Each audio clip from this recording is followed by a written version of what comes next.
Hello guys, this is your friend. We are back with a new fanfic. Which is what if Naruto build harem with Yakumo Mai Terumi and Kurotsuchi Part 1. And if you enjoy this fanfic, then please press the like button and subscribe to my channel for more fanfic like this. And now let's start the fanfic. In the middle of a day, just before noon, the sun was bearing the over on the large village of Konohagakure. A young teen was leaning back in a chair, sitting in front of a small restaurant, on a stool. The teen seemed to be around 14, maybe 15 years old, being around 5 feet tall. It seemed to be a pretty average height for someone his age. He was skinny and had fair skin, along with messy blonde hair, which seemed to emphasize his dark blue eyes. He wore a black shirt with orange, V-shaped striped pattern along it. He also wore blue pants and gray shoes. Naruto leaned back and glanced up, as he casually ate his ramen. While he ate, he hummed to himself with a smirk on his face. Something that was pretty normal, since he was a teenager. Naruto, a male voice yelled, causing the blonde to close his eyes and sighed, before he smiled in a very playful manner. "Oh, Iruka," Naruto said, as he turned and looked at the Chunin. "Sup?" he asked. "What the hell are you doing during class time?" Iruka yelled, causing Naruto to blink a few times as he glanced down at the ramen cup in his hand. He glanced around at the small restaurant he was in. "I've taken up pottery, can't you tell?" Naruto asked wryly, smirking towards the older man. Iruka formed a tick as he glared at the teen, as his face turned red. "Tomorrow is the Shinobi Academy's graduation exam and you've failed it the last 2 times. This isn't the time to be skipping class," he yelled. "Hey, those time limits aren't fair. It should be important that I know the information, not how fast I know it." Naruto replied with some irritation, before it left. "Besides, what if I don't want to be a ninja? I hear those samurai are pretty cool, plus they seem to be smarter," he added, giving the Chunin a shameless smirk. "Quit being an idiot and let's go," Iruka yelled, as he pointed at the blonde teen. "Idiot?" Naruto asked with a raised eyebrow, before he smirked. "I'm not the one talking to myself," he added, but Iruka jumped as Naruto's voice came from the street behind him. Iruka turned around and saw Naruto sitting at the small ramen restaurant, before he glanced back and saw there was a window next to him with the blonde teen's reflection in it.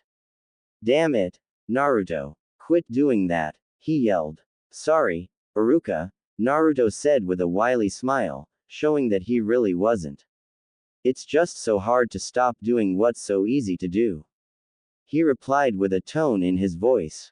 Iruka's eye twitched, before he smiled darkly and pulled out rope. A few minutes later, Iruka threw a tied-up Naruto into the classroom. Most of the kids in the class looked around 2 years younger than the blonde himself, though they looked at Naruto weirdly. Sensei, who's that?" a pink-haired, green-eyed girl asked curiously. Iruka gave her a glare, not really in the mood for more jokes today. He looked at Naruto and his eyes went wide. The person that was tied up wasn't the blonde teen, it was an old man. "Geez, Sensei. You really showed me," Naruto's voice said, as he walked into the classroom with his hands in his pockets and his usual wily smirk on his face. Tying up a fragile old man and dragging him halfway across the village. "I gotta say, you've got my attention now," he added. Naruto casually walked past the enraged Chunin and sat down in one of the seats. As he sat down, he leaned back and propped one of his feet against the table in front of him. He was Naruto Uzumaki, the self-proclaimed genius. A lot of people who actually knew him liked to call him the mentalist or the trickster. Despite his large chakra reserves and his almost abysmal chakra control, he was almost impossibly good at genjutsu.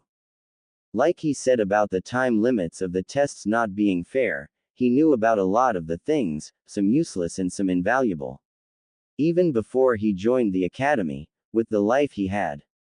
Being an orphan and being poor, he had to find a way to survive. Naruto was what people would call a master at prestidigitation, otherwise known as sleight of hand.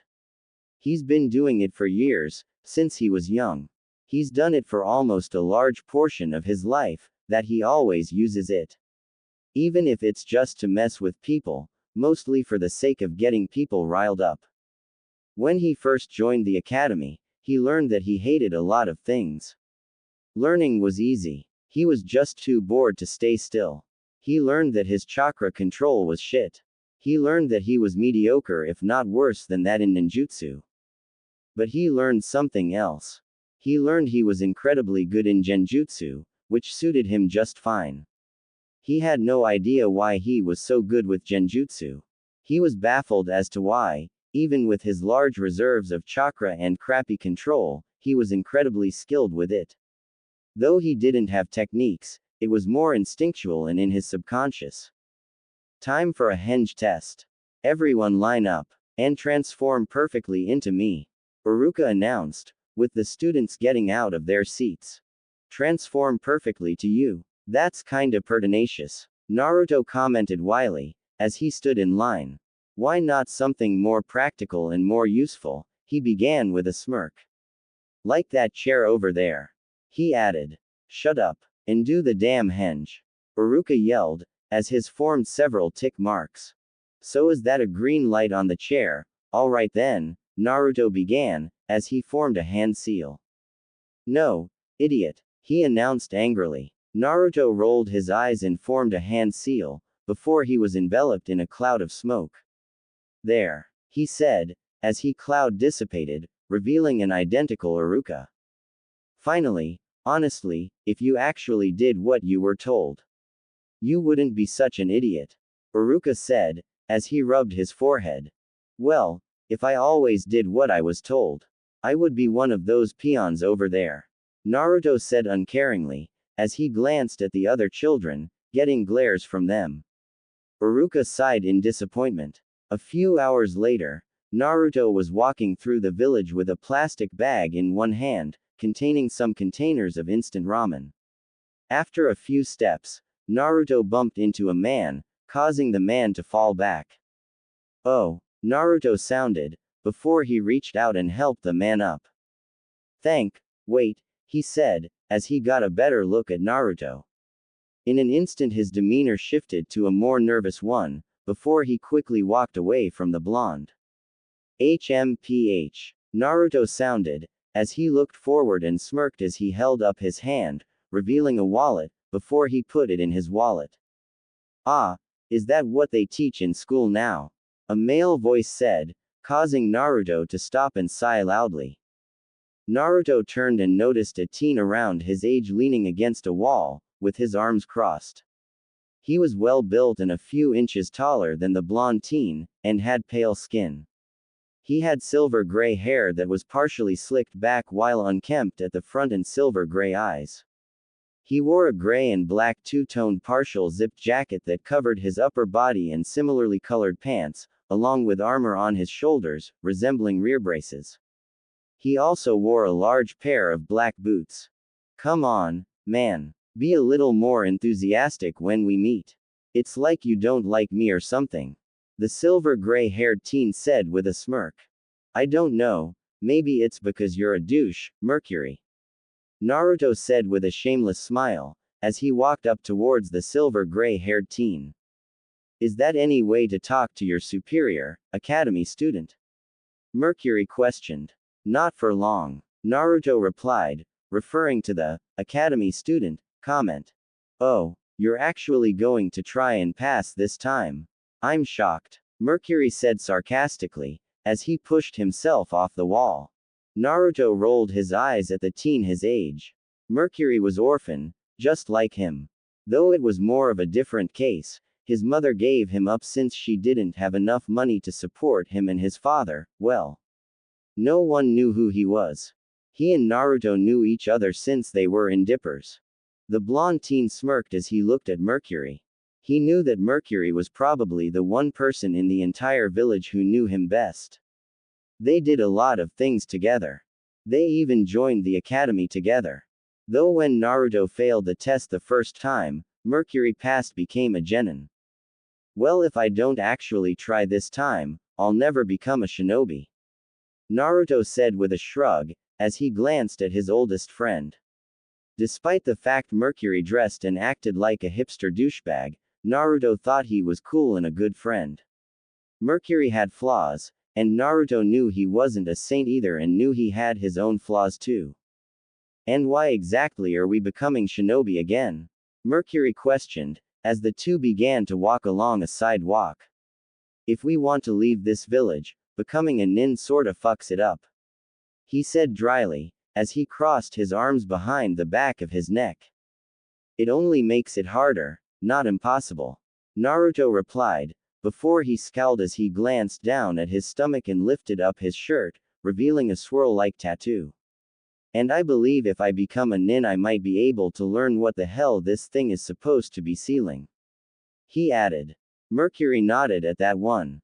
So we're basically everyone's going to see us as a couple of idiots who went on to become shinobi. He commented, as he looked up. I just love that plan. He added sarcastically.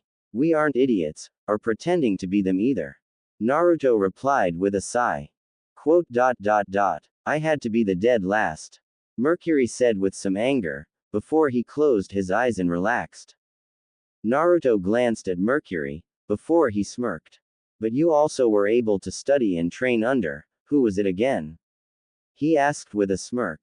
Yugao Azuki, Mercury replied with a shrug, as he looked forward.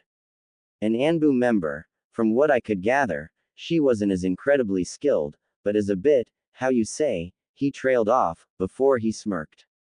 Trusting, depressed, vulnerable, he added. HMPH, does this have anything to do with the incidents involving your teammates? Naruto asked with a wily smile. It's such a shame, almost every year, around this time. One of your teammates seemed to suddenly get killed off in a mission. I wonder if there's a coincidence. He commented, with a hand in his pocket, while carrying a bag in the other. I know, maybe I'm cursed. Mercury said with a laid-back look on his face, not looking too concerned about it. Naruto glanced down and then looked forward. He knew it was Mercury who was doing it. Sometimes people said the wrong thing to him or even just annoyed him, and he would put them in a situation in which they would be killed. Naruto also knew it was to create space, so if he actually passed, he could join his team. What the blonde did was simple. To make sure he got with Mercury's team, he had to make sure almost everything he had was perfectly average. His ninjutsu was incredibly poor, so he countered it with his genjutsu. The intelligence and taijutsu he presented was a perfect average. Naruto knew what Mercury's team was based around, thanks to his friend's information. Mercury was incredibly skilled in taijutsu, he was very acrobatic and had that involved in his fighting style, and he seemed to be decent in ninjutsu. From what he knew, there was also another member on his team that was incredibly smart and was really good in medicine, along with medical ninjutsu. With his skills in genjutsu, along with the possibility of learning kenjutsu, the team would be incredibly well-rounded. Having a form of rock, paper, scissors type of coagulation.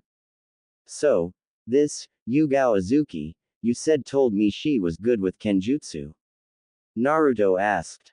Yeah, I was able to get a peek at her training, not too much, but a decent look. Want me to help you through the process? Mercury questioned, causing Naruto to frown. No, this might need a more hands-on approach. Naruto admitted, as he looked forward. In their relatively short lifetime together, he and Mercury helped each other out, a lot in fact. For years, Mercury was dedicated on learning out to fight, while he observed the Genin, Chunin and Jonin training in taijutsu. He used all that he saw and studied to create his own hybrid fighting style, something he imparted to Naruto. While Naruto knew he could handle himself in a hand-to-hand fight, he knew he didn't hold a candle to Mercury in just that skill. Of course, with Mercury helping Naruto in taijutsu, the blonde repaid him with teaching him by teaching him how to break out of genjutsu. The spark Naruto had for genjutsu, he couldn't teach it to Mercury. Mostly because Naruto himself didn't know how he did most of it, it just came to him.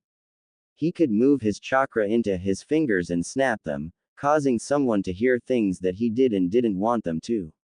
He could tap someone on the shoulder and make them feel things that weren't there. He could look someone in the eyes, and have them see mirages and afterimages. It was all instinctual, and he wasn't sure if it could be taught. And then there was the fact that with Mercury being a genin, he could get a hold of some documents and on Fuinjutsu. Naruto seemed to have a knack for it, but he really didn't care for it. All Fuinjutsu could really do was seal objects, living beings, chakra, along with a wide variety of other things within another object. Though, the way I crudely used them, made some interesting things, Naruto thought, as he glanced at Mercury's greaves and then he looked down at his own hands and arms. Interesting things, he thought to himself. If you say so, bitch. Mercury replied, as he rested his head behind his hands. Whatever, douche. Naruto responded, as the two smirked. So this teacher you have, is she hot? He asked shamelessly. I don't think you've got what it takes to get with her. And well, she has purple hair. Mercury said with a shake of his head. PFF'd. I don't care. Seriously, how hot is she? Naruto asked, only for Mercury to move up ahead. A few hours later, Naruto was walking to his place alone. He walked up to his apartment door and noticed a man standing in front of his door, with his arms crossed. Rent, he said. Yeah, about that, Naruto began. Rent, he repeated. Naruto rolled his eyes, before he walked up towards the man. Of course, yes, I have your money. But you need to relax first. You're a stressed person. It'll only hurt your body more to keep it up. Just relax, Naruto said in a very calming manner, causing the attendant to visibly relax.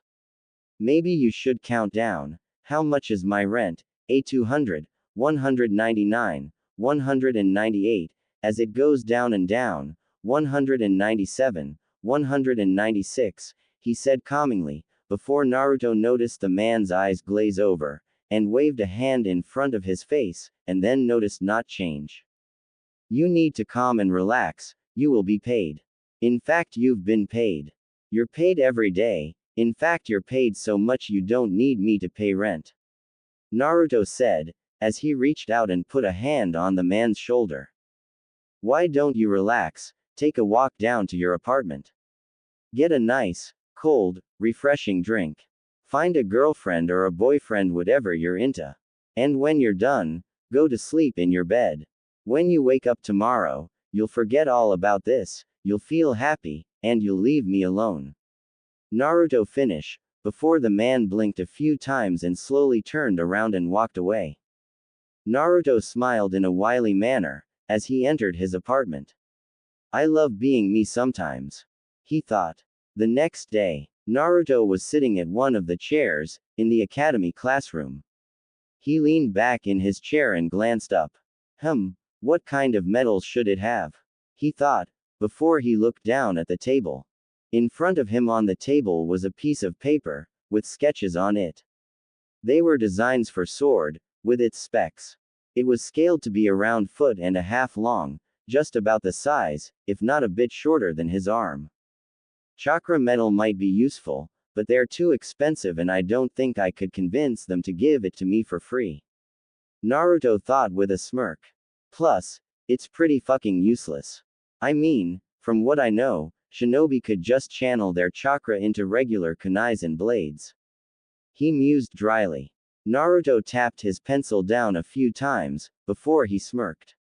Oh, I know. How about some industrial-grade ultra-high carbon steel, the stuff that's used to cut stone and hard metals, like steel and metal girders, he thought, since mostly only civilians work in the industry, he could convince some of them to make something for him.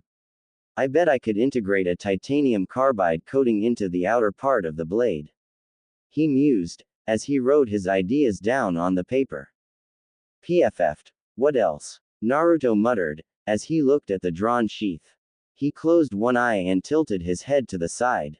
He scribbled something over the sheath, right at the tip of it, forming a large C over it, making the sheath look like an umbrella. Naruto glanced at the specs of the sword, before he erased the hilt of the single-edged bladed sword and drew a curved umbrella-handled hilt. Perfect for concealability and misdirection. Naruto mused, as he put more notes next to umbrella sheath. I wonder if I can make fuinjutsu seals that could theoretically absorb kinetic energy from attacks and utilize it in some way, he planned. To graduate you'll have to do the Bushin no Jutsu. When you're called, come to the next room, Iruka announced to the class. Naruto glanced up for a moment, before he glanced down at his paper, and then his eyes moved a bit, letting him see his own palms. He noticed the two black tribal-like A's that seemed to be tattooed right at the center of his palms, but in actuality they were seals. Something he crudely made and jury-rigged with his limited knowledge in the subject. After a few minutes, Naruto heard his name called, before he got up and walked into the other room.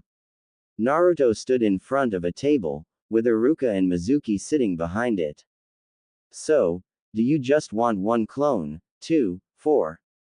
Naruto asked with a shrug.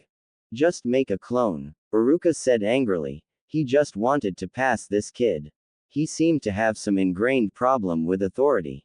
You know, I remember 2 years ago, when we had to do the Shunshin to pass, and then last year the Kawarimi.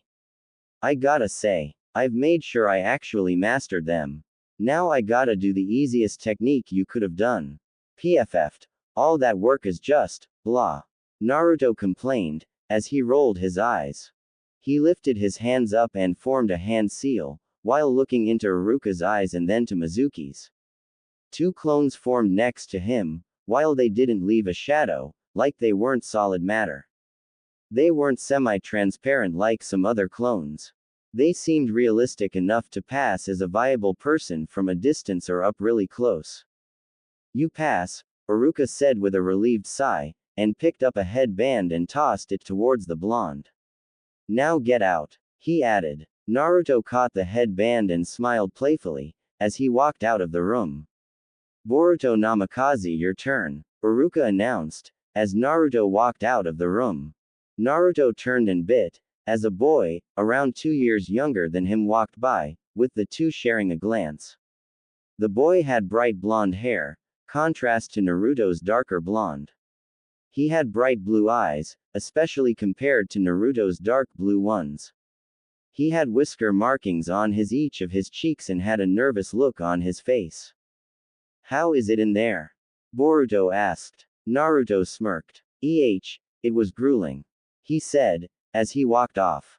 What a weird kid. Naruto and Boruto thought at the same time, as they went about their business. A few hours later, Naruto was sitting on a ceiling and he reached up to the side of his head and pushed a bit, cracking his neck. Hey there, Naruto, a male voice said, causing Naruto to glance to his side and saw Mizuki standing behind him. Sup? Naruto questioned, as he glanced at the Chunin. From your scores, you have almost an average grade. Damn, with some incentive, I'm sure the Hokage you get you up to the top scores in class. Mizuki said. Oh, Naruto sounded, thought he really didn't care. I know of a secret test, that'll get you to the top of the class. And might even get you to a Chunin. Mizuki said, as he smirked with an undertone of deceit. You don't say, the sun's a bit bright, don't you think? Naruto asked randomly, as he looked at the teacher. Yeah, Mizuki replied. Unknown to him, Naruto just asked him the random question to get an easy honest answer out of him. By judging the tone in his voice tone, facial movements, eyes, Naruto was able to deduce that Mizuki was lying about the test, by comparing the genuine honest answer of the sun being bright, to the statement about the test. Naruto looked up at the sky, before he sighed and stood up. He turned and looked at Mizuki and put a hand on his shoulder. You're looking a bit stressed, why don't you relax? He asked, as he subconsciously molded chakra in his vocal cords, pupils and his hand, causing Mizuki to slowly relax. You're looking a bit pale. Let's sit in the sun, relax. Let the feeling of those sun rays enter your skin. As you feel the heat lightly bath your arms and face, you feel a tingling. You let the tingling move through your body, into your mind, into your chest, and it feels wonderful, Naruto said calmly and smirked, noticing the glazed look in the Chunnin's eyes. You feel that warm tingling move down to your stomach, and you feel tired, but you won't sleep. You feel the tingling going lower and lower, and once it reaches your feet, you'll be entirely relaxed, he said, before Mizuki almost fell, only for Naruto to catch him and sit him down. The Chunin sat with barely open eyes, as his head bobbed a bit, like he was about to fall asleep. Close your eyes now, you're safe and relaxed, just listen to my voice and answer me truthfully, Naruto said calmly, as he smirked wryly. Shinobi were resistant to torture, mental intrusion and mental manipulation, but it would seem they weren't trained for mental suggestion or neuro-linguistic programming, or better known as hypnosis. Now tell me, what you were planning, Naruto instructed to the hypnotized shinobi. On top of the Hokage building, sat Naruto with an old man working a camera. Okay, what about this one, Naruto said, as he sucked his cheeks in a bit, pursed his lips and raised an eyebrow, while adjusting his lips. I call this one my blue steel, he said, as he struck a pose. Whatever, it's your photo, the old man rambled. Just don't regret it, he added, as he took the photo. An hour later, Naruto was sitting in a large office, waiting. I wonder how Mizuki's doing, he thought to himself with a smirk. After he got control of the Chunin, he learned what the guy was planning. He honestly thought it was pretty stupid, but then again, he didn't like ninjutsu. What he did thought was program Mizuki to want to collect genjutsu scrolls for himself. They weren't scrolls in which he would learn genjutsu techniques. That was stupid. If a technique was as mainstream as to be free for everyone's use, everyone would know its weakness and the signs of said technique. No, Naruto just wanted higher degree and information in genjutsu.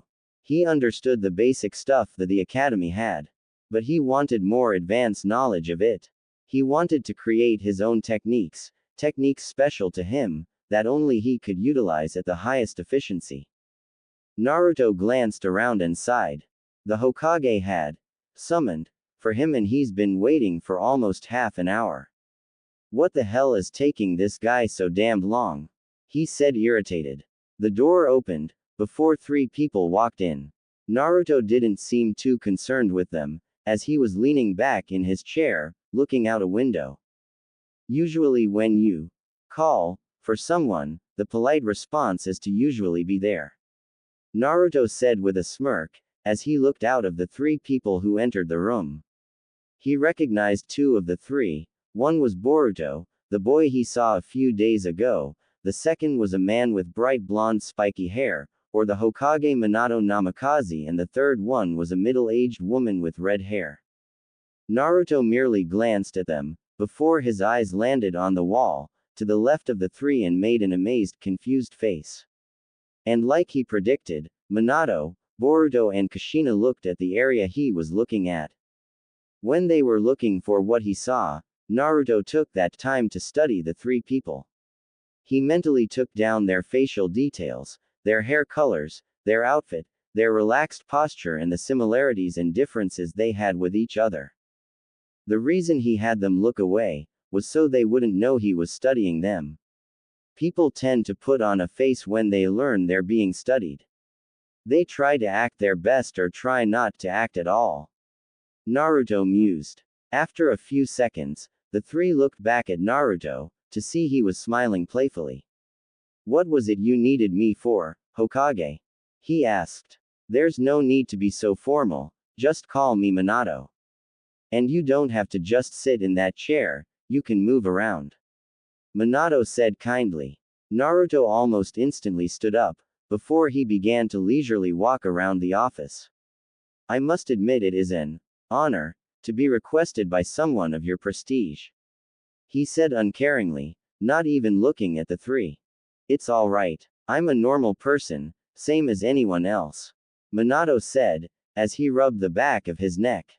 Sure you are. Naruto replied, before he looked at a younger picture of Kushina. Oh my, you take pictures incredibly well. I'd saw you were at least 18 in this photo. He commented, as he glanced at Kushina. She smiled. No, I was 20 when I had it taken. Kushina admitted. Huh, how foolish of me. Naruto said, as he put the picture down and looked at the Hokage desk. Anyway, there's something we wanted to, Minato began.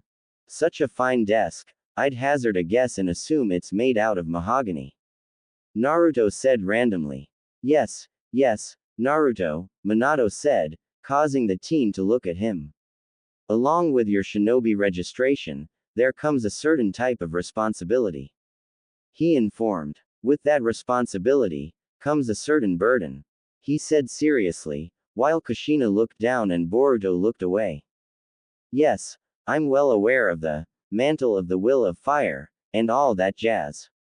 Naruto said uncaringly. I doubt you'd tell that to every guy that's passed a test. He added. You're right, I wanted to talk to you about the other burden you carry. Minato informed, as he stood behind his desk. Kushina glanced at him, before she stepped forward and looked at Naruto. Naruto, do you know what a jinchuriki is? She asked kindly. It's a word, with a meaning, tied to an emotion. Naruto replied with a shrug. But I personally don't know what it is. He informed. It means the power of human sacrifice. Jinchuriki are humans that have tailed beasts sealed within them. Kushina said. But just because they have a beast sealed inside them, doesn't make them the beast itself. She reassured. Okay. Naruto said dryly, as he reached up to the side of his head and pushed a bit, cracking his neck. Is this what you brought me up here for? To learn remedial lessons on Fuinjutsu? He asked shamelessly. Kushina's eye twitched, as she clenched her fist.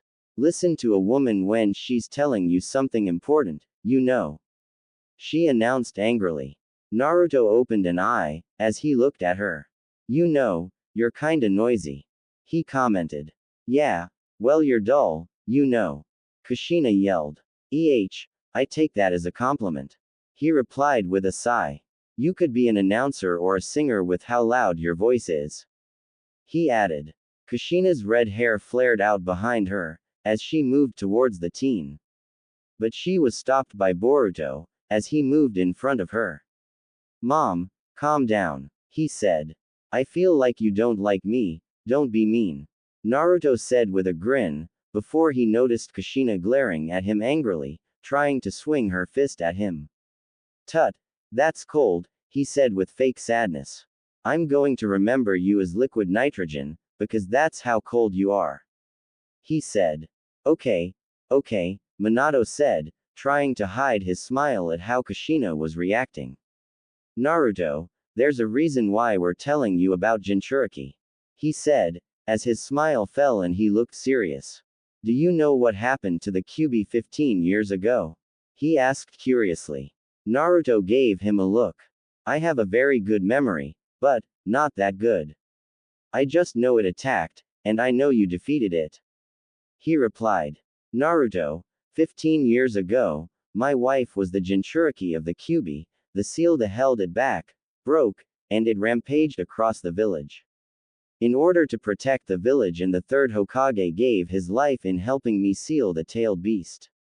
I split the Kyuubi in half and sealed its yang or physical half back in my wife, something she volunteered to do, the yin half, the spiritual energy that governs imagination.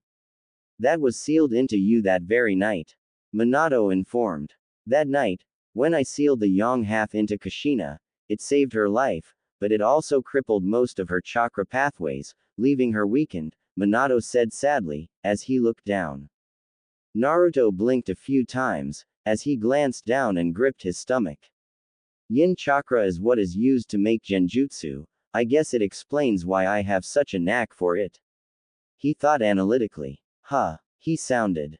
Huh, Boruto repeated. All you could say is, huh. He asked. Would you prefer that I cry? That I yell? That I demand? Naruto asked sarcastically, as he looked at the younger kid. I'm sure this is something you weren't expecting to hear. I'll let you go and get your mind together. Just know this is a great secret, I'm sure you know why. Minato said seriously, causing Naruto to nod. He blinked a few times, as Minato finalized his shinobi files and handed the blonde some of the paper, before the teen left. Once Naruto was gone, Boruto looked at Minato. How come you didn't tell him that we're related? He asked. Minato sighed. I already told him I placed the burden like that on him. If he learns that I gave him up as a child, I don't know how he'd react. He admitted, as he looked down in shame. Kushina put a hand on his shoulder and smiled. It'll be fine, she informed. I hope so, Minato replied, with Kushina looking down too. After the attack on them during her pregnancy and the Kyuubi being subsequently being released by the Uchiha that attacked them. When he resealed the part of the Kyuubi in Kushina and into Naruto, Kushina's chakra pathways were almost destroyed. She was incredibly weakened. Even a Chunin could get the better of her, and along with the third Hokage dying, Tsunade and Orochimaru being out of the village, and Jiraiya doing his, finding himself, thing. Minato was by himself protecting the village. He had to make tough decisions that could harm his family, and he had to choose between his family and the village. If any of the other villages discovered he had a son and he was a Jinchuriki, they would try to kill him or abduct him. And since Kushina was weakened, she couldn't protect him. If there was a situation where a village launched an attack on him and his family, he would be forced to choose between his family and the village. And he wasn't sure which one he was supposed to do. So he gave him up and changed his surname to Uzumaki. It almost killed him and Kushina to do it, but no one would know his connection to Minato if they did, which would lessen the chance of someone actually trying to kill him. The only people who actually know of his Jinchuriki were the shinobi that actually participated in the Kyuubi's attack and the civilians who were affected by it. They all regarded Naruto as a ticking time bomb, basically fearfully and trying to keep their distance. But no one spoke about it, so the word didn't spread. So Minato and Kushina knew he was safe, and they were content with him living his life. But once they had Boruto, his younger brother, and with Kushina steadily getting her strength back, and the shinobi forces steadily growing, Minato was confident he could protect his family and the village. But there was a problem now. They couldn't just say, hey, we're your parents. We gave you up. Even though it was to protect you, it still doesn't change it. Love us. They knew that wouldn't go well. And they knew they couldn't force him back into the family, they didn't want their son to hate them. Minato sighed as he looked down. It was either give him up and let him live his life, or keep him with us and have him live his life in fear of what was in the shadows, he thought to himself. And he wasn't going to just lock his kid inside his house and hide him from society. That would be horrible for a child. If I am the enemy in my son's eyes for what happened, I'll take it. He deserves betters, he thought. A while later, Naruto was walking down a sidewalk with a silver gray-haired teen walking with him. Hey, nice, blue steel, Mercury said, as he looked at Naruto's ID picture. But mine's better, he added, while handing the card back to the blonde. Yeah, because you're a douche that styles your hair and all that stuff, Naruto said sarcastically. Mercury said, as he glanced around. I don't style my hair. I work it, he corrected. Do I get bonus points if I act like I care? Naruto asked with a wily smirk. You could, the silver gray-haired teen replied. I'll pass, the blonde said, before he looked up. The industrial parts of the village are only a few kilometers away, right? He asked. Yeah, Mercury replied unsure, as he glanced at Naruto.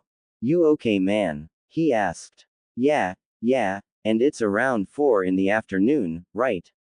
Naruto questioned, getting a nod from his friend. I guess my blade should be finished. He admitted, getting a look from Mercury. Your blade? Mercury asked with a raised eyebrow.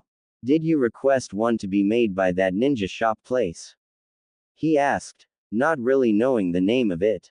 No, the industrial plant, the same place their metal girders and steel wires smelted and formed. Naruto replied, as he walked casually with a long thin box in his hand. Right, why? Mercury asked. You could saw I. Convinced. Some of the workers there to forge a blade with ultra-high carbon steel. Steel that's used to cut through stone, industrial-grade metals and for supporting large buildings. Naruto said with a smirk, as he spun the thin brown box in between his fingers and rested it on his shoulder. The blade I have in mind is going to be thin and about 1.5 feet long, I'll need it to be structurally stable and durable. He admitted. As they walked, Naruto rolled the long thin brown box a bit, before he used it as a makeshift cane. So, you have a demon thing sealed inside you. Mercury commented. I gotta admit, I didn't see that one coming. He admitted. Naruto gave him a look that said, who do you think you're talking to? He knew very well that the news was a shock to him. He personally didn't see it coming, but he really didn't care enough to react. So can you use the thing's power or something? Mercury asked. It'd be pretty useful. He admitted. No shit. Naruto replied, before he smirked. If the QB is inside me, it's probably the reason why my chakra is so untamed. He said, before he glanced down in thought. That would mean that my body is naturally assimilating its chakra. That could mean that it's linked to my body and soul. If I can communicate with it, it could be very useful. He trailed off. A giant-ass demon fox that almost decimated one of the great villages, Mercury said.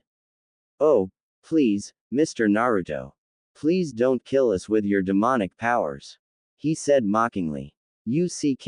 Shut up. Naruto replied with a sigh, getting a smirk from the silver-gray-haired teen. A half an hour or so later, Naruto and Mercury were walking through a large industrial. The place smelled like burnt metal and plastic, along with coal, fire and sweat. Mercury glanced at the glowing scarlet liquid metal that was in large stone containers, along with people working on them. Mercury sounded, as he made a face. The two continued forward until they reached the colder part of the factory, where the metal was smelted, hardened and shaped into their useful forms. Eventually the two were stopped by a man. What do you think you're doing here? He asked gruffly. We're here for order, Naruto began, as he held his box and smirked. 115. He added, before the man's pupils dilated. I see, the man said unsure, as he glanced around. Come with me, he said, as he turned around and dumbly walked forward. I wish I could hypnotize people. Mercury muttered. PFF'd. No you don't. You'd rather read manga. Naruto replied dryly. You're not wrong, he said with a nod.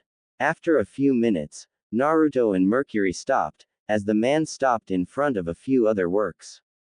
He yelled orders to the other workers, before one of them left and eventually came back. The man held a wooden case and handed it to their boss, who then handed it to Naruto. Mercury glanced at the hypnotized people, before he looked back to Naruto, to see he was opening the wooden case. Naruto reached into the case and pulled out a silver sword, before he tossed the wooden case aside. He held the silver sword by the hilt, which seemed to be a dark gray crook handle. Altogether the sword was 46 centimeters long or around 1.5 feet. The sword's blade was around 2.5 centimeters wide. HMPH, made out of ultra-high carbon steel, along with a titanium silicon carbide coating. Naruto said, as he looked at the blade and smirked. The sword had a similar size and dimensions to a wakizashi. He rolled the sword and held the crook handle over the back of his hand. Naruto held his long thin box up and opened it up. He turned the box and shook it a bit, before an object fell out of it. Mercury looked at Naruto weirdly. As he looked at the object he pulled out. It was an umbrella. It had 8 ribs, which held up a black fabric canopy. On the top of the canopy, it was elaborately decorated in lace-like fabric. Mostly around the middle of the canopy it was dark orange, which seemed to be arranged in unique-looking tribal symbols. At the edges were red-colored tribal sigils. But what was unusual about it was the end of it. It was about 1.5 inches longer than a normal umbrella's, and it seemed to be hollow, being around 9.7 millimeters in diameter, and it seemed to have 2 slots on the side. Naruto glanced down at his sword, before he slid the blade into the shaft of the umbrella, and it fit perfectly. Mercury watched as Naruto twirled the umbrella around his finger but seemed to have some trouble at first, like it was heavier or something. After a twirl, Naruto smirked as he opened up the umbrella and rested it over his shoulder. "That's kinda gay," Mercury said, as he crossed his arms. "Dude," Naruto said as he shook his head.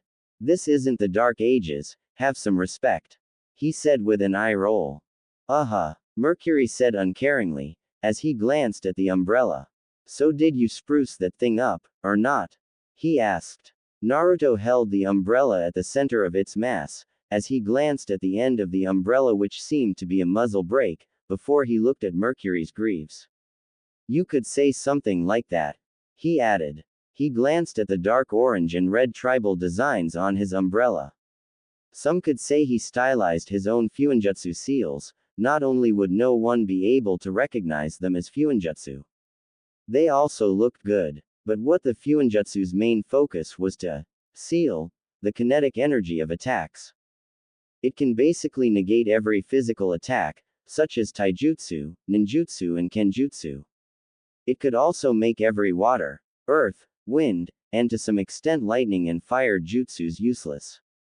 As long as the attack requires a work, or a force that's needed to move an object and accelerates that object at a velocity.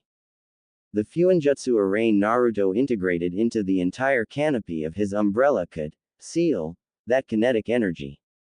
Along with the fact that the fabric that makes the canopy is fire retardant and is waved in a way that disperses electrical currents.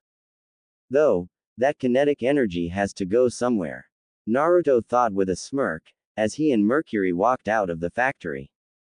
All I have to do is filter all that kinetic energy into one funnel, so to speak, and I can turn all my opponents' attacks against them, he thought, as he gripped the crook handle to his umbrella tighter.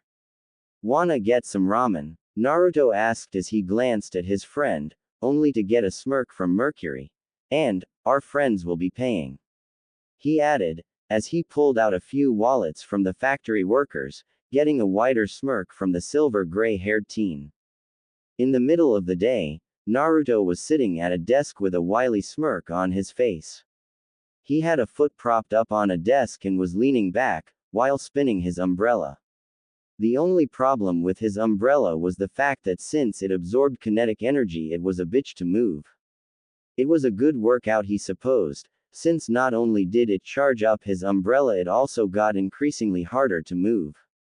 "Can you stop that?" a male voice said, causing Naruto to stop spinning his umbrella and glance to his side. He saw a boy about 2 years younger than him, with raven black hair, a dark blue shirt and light gray shorts. He seemed to be brooding a bit, as he hid the lower part of his face. "I could, yes," Naruto admitted, as he spun the umbrella again. "But if I listen to you, it would be unfair to all of the people I've callously ignored," he said with a shrug, though the shameless smile he had on his face gave away how he really felt. Sasuke ignored him, as he looked forward. He honestly held no opinion of Naruto. Like him, he seemed to hold the other wannabe shinobi at not a high regard. Sasuke could tell Naruto was closed off from everyone else, and he seemed to not really care about the children. Like if he knew them or not, really mattered. That was something Sasuke could agree with. Naruto looked forward too. Of course he knew about Sasuke. The prodigy Uchiha, the last Uchiha, the guy who sat and liked to brood a bit. Naruto knew about it and thought the guy was alright. Well, as alright as a kid who watched the murder of his family, his clan, and was tormented by his brother could be. Naruto thought the kid's closed-off personality was a natural reaction, and he knew the boy wanted revenge, it was only natural. He wasn't stupid enough to think highly of himself. If he had a family and it was killed before his eyes, he would want justice. The fact that his definition of justice would be to kill the person who killed his family, the same way he killed them. Well, if he judged Sasuke for his vendetta, he would be a hypocrite. Naruto leaned forward and glanced at Sasuke and cleared his throat quietly. A word of advice you could say, Mr. Uchiha, Naruto began, before he glanced around and then looked at the Uchiha. I know your story. I am a few years older than you. He admitted. I don't want your pity. Sasuke said coolly, as he glared at the teen with black eyes. I'm not giving you pity, I just want to tell you something. Naruto said, as he leaned closer towards the boy. Look for him, look for your personal vengeance. If I was in that situation, I would believe it was my right to accomplish. You have the right to kill the man that killed your family, you and I, Naruto began. We both know we shouldn't say we shouldn't be punished for what we would do, but we both know in that situation. We would have no choice, he trailed off, as he looked forward. Naruto held his hand out, as the Fuinjutsu sigil on his palm gleamed a dark red. Sasuke glanced at it, before he looked at Naruto curiously. You and I are human, so go on and do your revenge. Bring him to justice. Others might try to convince you, to threaten you to stop. But, Naruto said, as he looked at the sigil on his palm as it gleamed, with it giving off heat. Vengeance is human nature, to go against it, is to go against you. He finished. I already knew that. Sasuke said, as he glanced forward again. Naruto looked forward and smirked. While he found Sasuke's brooding personality annoying, he really couldn't care less. He regarded Sasuke and his attitude with the same enthusiasm as if someone would tell him cereal was on sale. Good for Sasuke, I don't give a shit about him or cereal. He thought. Hey, move your ass. I want to sit there. A female voice yelled, causing Naruto to blink and turn to his side. He noticed a girl with pink hair and green eyes glaring at him, as she held her fist. Huh, Naruto sounded, as he looked at Sakura. I have no idea what you're talking about. He said uncaringly. Sakura's eyes twitched, as she held her fist. You're annoying, she yelled, as she went to hit him. As soon as she pivoted and sent her fist towards his head, Naruto raised an eyebrow and poked her in the armpit with his umbrella. She froze. Well, technically her arm froze as he hit the axillary nerve in her armpit. You know, somewhere out there is a tree, tirelessly producing oxygen so you can breathe. Naruto said, as he pulled his umbrella back and smirked wryly, as it opened up and it rested it on his shoulder. I think you owe it an apology. He added, as he looked forward. Why does he have an umbrella? Thought a lot of the genin, before they shrugged it off. Naruto had a reputation of being weird and not really giving a shit about what people thought of him. A few minutes later, Iruka was giving a speech to the class. Starting today, all of you are real shinobi. But you're still genin. The hard journey that lies ahead has just started. Now you'll soon get the missions to help the village. So today we'll create 3-man teams and each team will have a Jonin sensei. You'll follow your sensei's instructions in order to successfully complete your missions. Iruka said, as he held up some paper. So we tried to balance it out. Before we start, Naruto Uzumaki, due to the odd number of students passing this year, we've had to move some things around. With your age and skill set, you'll be moved to an already formed team. It also helps that the Jonin in question seemed to ask for Genjutsu-specific students, who had potential in the field. He said. Well, I hope my Jonin's a good teacher. I wouldn't want to burden you with coming back. Naruto said with a shameless smile. Right. Iruka sounded nervously, as he glanced at Mizuki and shrugged. Naruto leaned back and began to twirl his umbrella, as Iruka informed the other genin of their team placements. Okay, this afternoon we'll introduce your Jonin senseis. Until then, take a break. Iruka said with a smile. As the genin walked out of the room, Iruka stopped Naruto. What? He asked. Your sensei told me to tell you that you have to meet your team at the building across from this one. Iruka informed. Huh, cool then, Naruto said, as he walked out of the room and grinned to himself. Thank God, I don't have to see him again. Iruka thought with relief.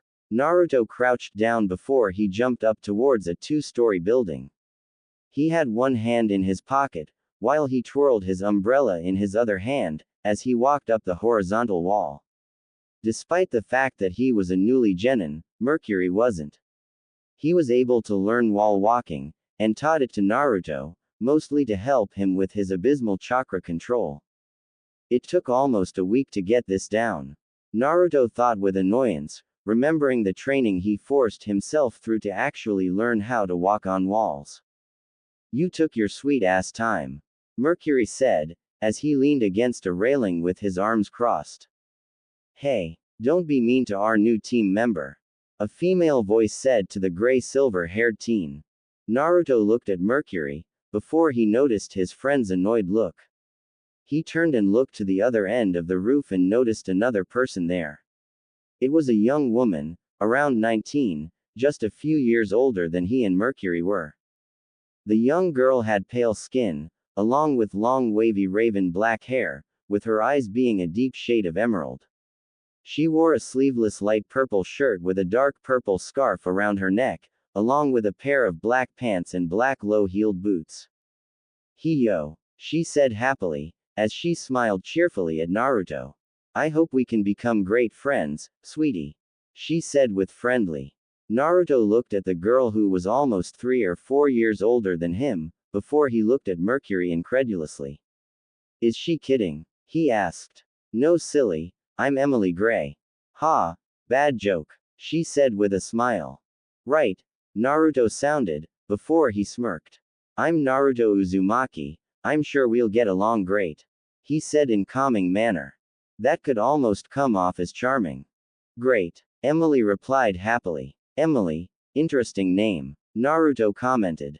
Yes, well it's the name my mother gave me after all, she said cheerfully, though it did seem a bit forced. Yes, Naruto replied with a nod, as he glanced over the building and glanced at the horizon. Oh, sorry, Mercury told me about your parents. Sweetie, Emily said happily, even though she was apologizing. I don't want sympathy, Naruto said, as he looked at the amber-eyed girl. I just want something out of life, I really don't care about the past, he admitted. And don't call me sweetie, he said with a frown. All right, sweetie, Emily said with a happy tone. Naruto glanced at Mercury, to see he had a face that said, don't bother. He tried to get her to talk normally and it really didn't work. I hope we become good friends. Despite Mercury's off-putting closed-off demeanor and off-putting comments, I do place a fair amount of trust into him, Emily admitted, as she walked up towards Naruto. I have to admit, it does sound interesting, Naruto said with a wily smirk. So what is it exactly that you do? He questioned. Well, I'm a doctor, Emily said happily. So you're a medic ninja? Naruto asked. Oh no, I'm a doctor ninja, she corrected. Is there a difference? He asked unsure. Well, a medic makes people more comfortable, as they die, Emily said cheerfully. I'm like that, but I save people from dying, she informed. All right then, Naruto said with a nod, as he looked at the girl, before he began to twirl his umbrella and rested it on his shoulder, while it opened up. Emily tilted her head as she looked at the weapon, before her eyes landed on the end of it. She noticed the vent slots that seemed to be at the end of the umbrella, along with it being hollowed out. She glanced down at Mercury's boots, remembering seeing them in action. I see, do you use the chemically propelled weapon that Mercury has? She asked, as she looked at Naruto. The blonde in question looking a bit surprised, before he looked at Mercury. Yeah, I forgot to mention. She's incredibly smart, she has an IQ of 240. Mercury informed seriously. It was one of the reasons why she was still alive. He couldn't put her in a situation to be killed in action. He also got his ass healed by her a few dozen times, so he really didn't want to kill the person who pulled his ass out of the fire. It's nothing, Emily said, with a slight blush on her face. No, it's not. Naras have incredibly high IQs, and while I believe IQs are bullshit, Naruto said. Because it makes people with high IQs arrogant and condescending, and it makes a bar for people with low IQs, believing they can't get smarter. That is no doubt an intriguing state of mind, he commented, as he looked at the emerald-eyed girl. Emily blushed a bit, being at the center of attention. Thought she usually was with how happy she acted, but that was more unintentional. Since there really is no point of in lying to you, Naruto said, as he glanced at his umbrella. He opened his umbrella and reached up to where the stretcher of the umbrella stopped. He did something with the metal near them, causing the top half of the umbrella to come off. He put the sheath part of the sword down and held up the end part of the umbrella, which was only 10 inches long. Under the end was a seal along the bottom. It's actually very simple. Instead of Mercury's weapons, which require recoil and a hammer to create a tiny spark inside a case, mine uses my chakra to simulate a spark. Naruto trailed off, as he seemed to take out a cartridge out of the cylindrical barrel. It's basically a brass casing that's about 1.2 inches long, filled with a mixture of sulfur, charcoal, and potassium nitrate. My chakra ignites the chemical explosion and launches the projectile that has around 8.357-inch diameter and around 125 grams, at velocities of 1,600 feet per second. Naruto explained with a shrug. So it's only a one-shot type deal, used for a quick kill or cripple. Emily said. HMPH, you could say something like that. Naruto said with a wily smirk, as he put the .357 round back into the end part of the umbrella. In actuality, I have a lot of rounds in there. Naruto thought. There were actually 3 seals at the beginning of the barrel. They were on a time delay. When he channeled chakra into his sword, it would move up the blade, which actually touched the tip of its blade at the igniter seal. Once the black powder ignited and the projectile fired, a seal on the left side of the barrel would seal up the empty cartridge, while at the same time, the seal on the right would release another cartridge, which was filled and ready to fire, along with cold air which cooled the barrel. The third seal along the barrel was something else. It released a longer cartridge, but it didn't fire a projectile. It released a thin aluminum case holding a magnesium-based pyrotechnic charge. It will create a contained explosion inside the barrel of the umbrella, which was made out of and lined with carbon steel and titanium. The barrel could contain the explosion and the heat from it without warping the barrel, along with seals being integrated into the metal barrel and not paper. They weren't affected.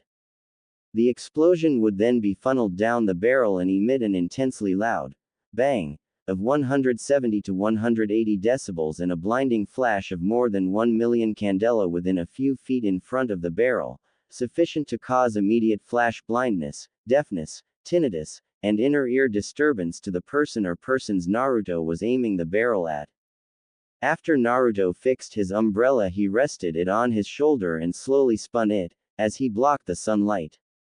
Emily was glancing off in thought as she smiled to herself, and Mercury had his arms crossed and looking up at the sky.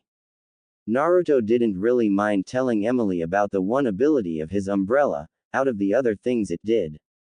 The built-in sword, the flash bangs, the kinetic energy absorption and augmentation, the more than one shot it had. The fact the kinetic energy absorption the umbrella had, made the weapon recoilless. Along with his genjutsu and taijutsu, he could integrate all his attacks together, and once he learned kenjutsu. I'm going to be so awesome. Naruto thought with a smirk. I'm curious, Emily admitted, as she looked at Naruto. Why do you have an umbrella? She asked curiously. Naruto smiled playfully, as his umbrella blocked the bright sun rays. It keeps me cool, he began, as he reached up with his other hand and brushed his hair back.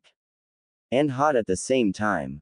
he said shamelessly, before his hair became messy again. Haha, I like that.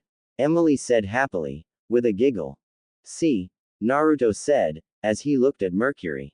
She thinks I'm funny, he said. Well, that makes two of you. Mercury replied, as he looked up.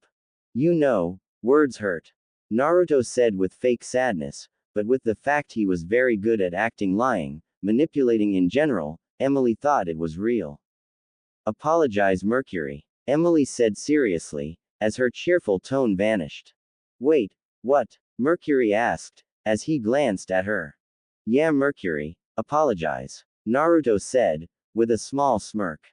You, Mercury began, before he stopped when he noticed Emily's glare and that caused him to stop. There was another reason why he never attempted to get rid of her. She scared the hell out of him when she was angry. And it wasn't the bullshit, oh, she's going to beat me up. No, he was scared for his safety and life. Emily had some severe psychopathic tendencies that even made Mercury uneasy. Once on a mission, she tortured an enemy Jonin and used her surgical equipment to do it, and she was singing happily while she tortured the enemy shinobi. And she was able to break the Jonin, something their sensei couldn't do. That is why he was scared of her. I apologize, he said through gritted teeth. Emily smiled cheerfully, while Naruto smirked behind her, which just riled Mercury up. He knew Naruto was going to do his mind games with Emily. He just loved to cause chaos mischief. If anyone messes with you, sweetie, just tell your big sister. She said happily. You're like, only a few years older than me. Naruto said dryly, as he looked at the emerald-eyed girl. Well, what can you do? Emily asked in an endearing way, before the three waited. When is she going to get here? Mercury asked angrily. I don't know, but I would hazard a guess and assume she's watching us from afar, seeing how our team is interacting. Emily said happily. That's probably true, Konoha and their teamwork stuff. Naruto said with a sigh, as he sat on the edge of the building with his black umbrella over his shoulder. Yeah, Emily said, before she looked at Naruto with narrowed amber eyes. I am well aware of your ambivalence towards the village. She informed. What does that even mean? Mercury asked. She means apathy. Naruto informed. Oh, that makes sense. Mercury muttered, as he nodded to himself. And well, I really don't mind. Emily admitted, surprising Naruto a bit. I really don't care for it. I know it's here and I'm willing to protect it. But I'm apolitical, she began. More like amoral, Mercury muttered, causing Emily to glance at him. I really don't care about the territories or the beliefs of people in general. They hold no meaning to me. I've always been on the move, but I'm curious and want to learn about places. Emily admitted happily, causing Naruto to nod and Mercury to roll his eyes. About everything, she thought with a smile. A few minutes later, the sound of shifting wind grabbed the three's attention. In front of them was a young woman with straight, purple hair reaching down to her waist, brown eyes, and a shade of red lipstick. She seemed to be wearing the usual Konoha Jonin attire, along with some extra armor along with a sword strapped to her back. Sensei, finally, Mercury said with a sigh, as he looked at the purple-haired woman. Sorry, I was a bit caught up. Yugao admitted, as she rubbed the back of her head. With him? Mercury asked, causing the Jonin to cough a bit. Ahem, so you're Naruto Uzumaki? Yugao asked, as she looked at the blonde boy. I sure hope so. I wouldn't want more devilishly handsome versions of me running around. Naruto said with a shameless smirk, as he rested his umbrella on his shoulder. Quite, Yugao replied. While most of the Jonin might react negatively with that type of attitude, she had been the leader of the team that had Mercury on it, and his attitude was hard to adjust to. But once she got used to it, it was just one of those quirks you find irritating about your friends, but you put up with. Emily smirked at that. She was just going to love this guy. So what are we doing today, sensei? Are we going to have a mission? She asked curiously, with a happy tone in her voice. No, not today, Yugao answered, before she glanced at the three teenagers. We'll learn about each other today, for our newest member, she said, as she looked at Naruto. I am Yugao Azuki, can you tell us about yourself? She asked. Naruto raised an eyebrow, as he closed his umbrella and idly spun it on his fingers. What did you want to know? He asked curiously. How about your likes, dislikes, your dreams for the future, and things like that? Yugao said with a small smile. Oh, Naruto said, as he glanced down and sighed. Well, my name is Naruto Uzumaki. I have no desire to tell you my likes or dislikes, dreams for the future, he said, as he glanced off in thought. I'm not really a guy with much of a plan, but I guess I want to hone the skills I have and improve upon the ones that I suck at. And, well, I have a few hobbies. He answered with a shrug. Emily smiled at him. What a positively lovely ambiguous introduction, she said cheerfully. Yugao smirked a bit at the introduction as she shook her head. Hey, I bet Kakashi-senpai would love to meet you, she mused, before she pushed herself off the railing. I'm sure you three have been having a good time getting to know each other while I was away. Tomorrow we'll have a training session. I want to know how well you all work together in sync, she informed bluntly. She already put Mercury and Emily through the session originally. There would be no point in trying to hide the purpose of it. It would be redundant and well, kinda stupid. She reached into her vest and pulled out a small scroll, before she handed it to Naruto. The details of the session will be on here, try not to be late, Yugao said kindly. Of course, Naruto said, as he grabbed onto the scroll and put it in his pocket, before he began to casually hold his umbrella by its center of mass. Mercury has told me good things about you. I know you'll be a great addition to the team, Yugao said, before she vanished in swirling leaves. Hey, she totally wants me, Mercury said with a confident smile. She has a boyfriend, Emily said with narrowed eyes, as she shook her head in disapproval.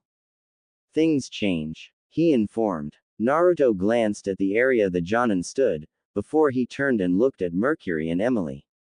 Can you tell me about our sensei? He questioned. Mercury gave him a look. Why didn't you ask Yugao-sensei about her? He asked dryly, while Emily looked at Naruto curiously.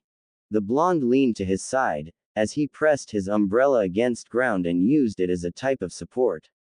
I've found that when you want to know the truth about someone, that someone is probably the last person you should ask, Naruto said dryly. Emily smirked, as she reached up to her nose, before she blinked and rubbed her forehead. Hey, that's some words of the wise type stuff, I love it, she said happily. Thanks, Naruto said, before he glanced around. Emile smiled as she patted the blonde on the shoulder. I'll tell you about her, she said cheerfully, before she smirked, getting a wily smirk from Naruto in return.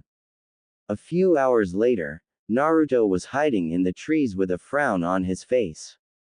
In the clearing he was looking in, he saw Yugao standing around, wielding her sword, sparring against a sickly-looking man. Naruto scowled as he studied them. Their movements, their stances, their muscle twitches, the way they pivoted and how they fought. Hayate began, before he coughed a bit. Yeah, I know. It's my new student, Yugao said, as she sparred with Hayate. Naruto Uzumaki was it. The Kyuubi container, Hayate asked, before he coughed. Yeah, he's an interesting kid. I'm pretty sure he wants to know about Kenjutsu, she admitted, as the two clashed blades. Mercury mentioned it, I believe, Yugao informed. Hayate smirked, as he moved back and blocked her blade, creating some sparks. A team with all orphans, he commented, as he smiled. That's really kind, he added. It's not charity, they're all incredibly skilled. Even with Naruto's previous scores, it was all because of his bad chakra control that he failed, and I'll chalk it up to the Kyuubi. Emily is incredibly smart along with surpassing this generation's Nin, she trailed off. Well, it's no surprise with who her mother was, even if she was adopted. Hayate said with a shrug. And then there's Mercury. Despite his attitude, he's well versed in taijutsu, with a style I haven't seen. Yugao commented, though taijutsu wasn't her forte. His strength and speed are above that of a genin and could give a chunin a run for his money. And his chakra is very similar to someone, I just can't place the name. She commented, before she blocked a strike from Hayate. And Naruto, from what I hear, is incredibly skilled in genjutsu. Despite not knowing any, since the students only get theory and the mechanics of them. But he seemed to be able to use that knowledge and create micro genjutsu, along with sleight of hand to pull off some surprising results. She said, before she smirked. I can just imagine if introduced him to Kurenai or even gave him some more advanced mechanics of it. She said, hey, a prodigy in medical ninjutsu, taijutsu and genjutsu, along with the genjutsu one wanting to use kenjutsu, I have to say, you have a really fun-sounding team. Hayate commented, before he coughed. Thanks, she replied, before the two clashed blades. After a few minutes, Naruto watched as Hayate leave the clearing as their spar seemed to be done. He glanced at Yugao and blinked and she was gone. Naruto froze, before he noticed several leaves falling next to him. You know, it's impolite to sneak up on people. Naruto said, as he glanced to his side and saw Yugao right next to him. I could say the same. She replied, before she narrowed her eyes. What are you doing here? She questioned. Naruto looked nervous, as she looked at him with narrowed eyes. Well, I was just trying to see how you fought. Why, for the test tomorrow. He said as he stuttered out nervously, with some sweat dripping from his forehead. Naruto, you don't have to lie. If you want to learn kenjutsu, I'm not opposed at teaching you. Yugao said with a smile. But what if I fail the test tomorrow? He asked nervously. I'd still teach you, that's a promise. She informed, before she and Naruto hopped out of the tree and landed on the ground. I can't teach you right now, I'm a bit exhausted. Yugao informed seriously. After the test, I'll help you train in kenjutsu. Alright, she asked, getting a slow nod from the blonde.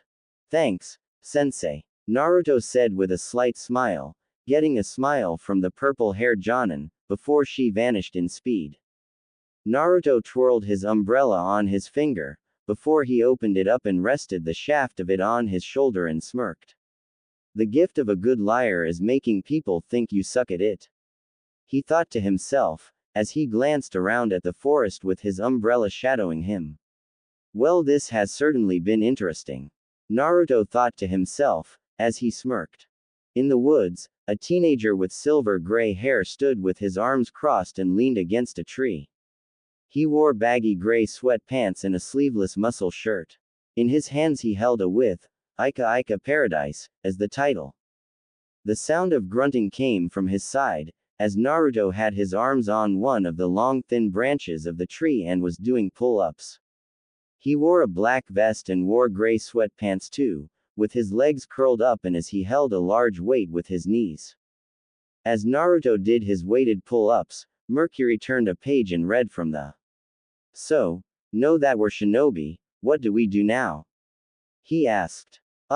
Why are you asking me? Naruto said, in between pull-ups, while he gritted his teeth. The weight he was using to harden his workout was around 100 pounds and his arms burned like they were on fire.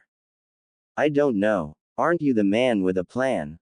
Mercury asked, as he glanced at the blonde, before he went back to reading. Do I look like a guy with a plan? Naruto forced out, as he breathed. I just do things. He admitted. You manipulate and hypnotize people. You're stronger than me if you do that genjutsu and sleight of hand crap. Mercury replied, as he turned another page. And you've hit the 50 mark. He added, just before a loud thud echoed, as Naruto let the weight fall. Naruto let go of the tree and sighed in relief, as he let his arms fall and relax. Damn, he said as he shook his arms. Just because I have power, doesn't mean I have to be a dick with it. Naruto said dryly. There doesn't need to be some grandiose master plan where I wipe out the village, or where I leave, or where I take it over. He stated, as he rolled his shoulders. I just wanna do stuff, experience things, and learn why the hell I had a seal on my stomach.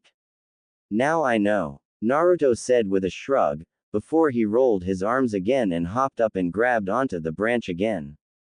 And why are you doing this again? Mercury asked dryly, as he turned another page again. While strength is good and all, we do use our chakra to enhance our abilities. He committed. 2 times 2 is 4. 4 times 2 is 8. Naruto replied, as he pulled himself up and turned, before he wrapped his legs around the branch and began to do inverted sit-ups. Am I supposed to pretend I know what that means? Mercury asked sarcastically.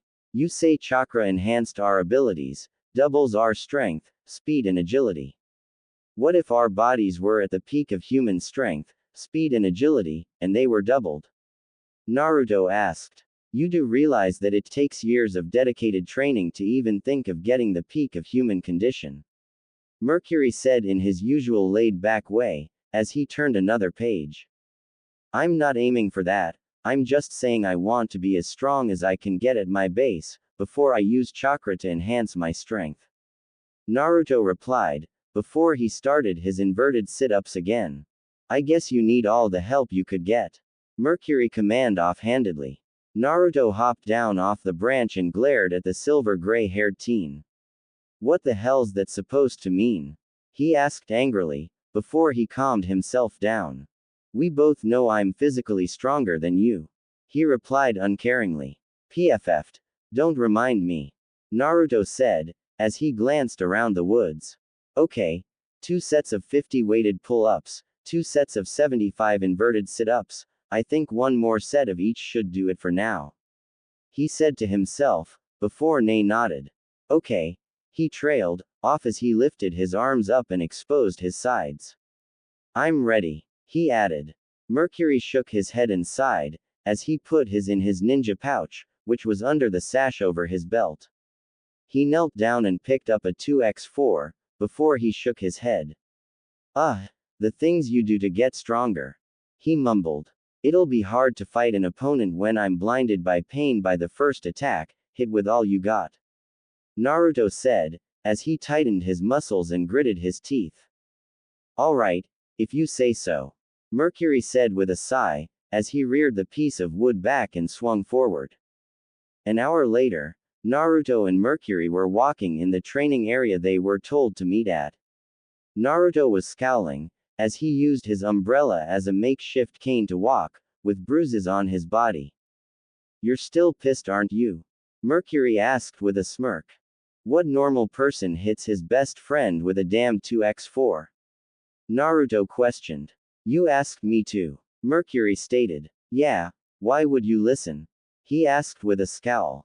Despite wanting to build up a tolerance to pain, it was a natural reaction to get upset and angry at what caused it.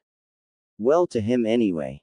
Hey, a happy female voice announced, causing Naruto and Mercury to turn and see a young woman with long wavy raven black hair and emerald eyes, wearing a sleeveless purple shirt with a darker purple scarf around her neck and light gray pants, along with black low-heeled boots.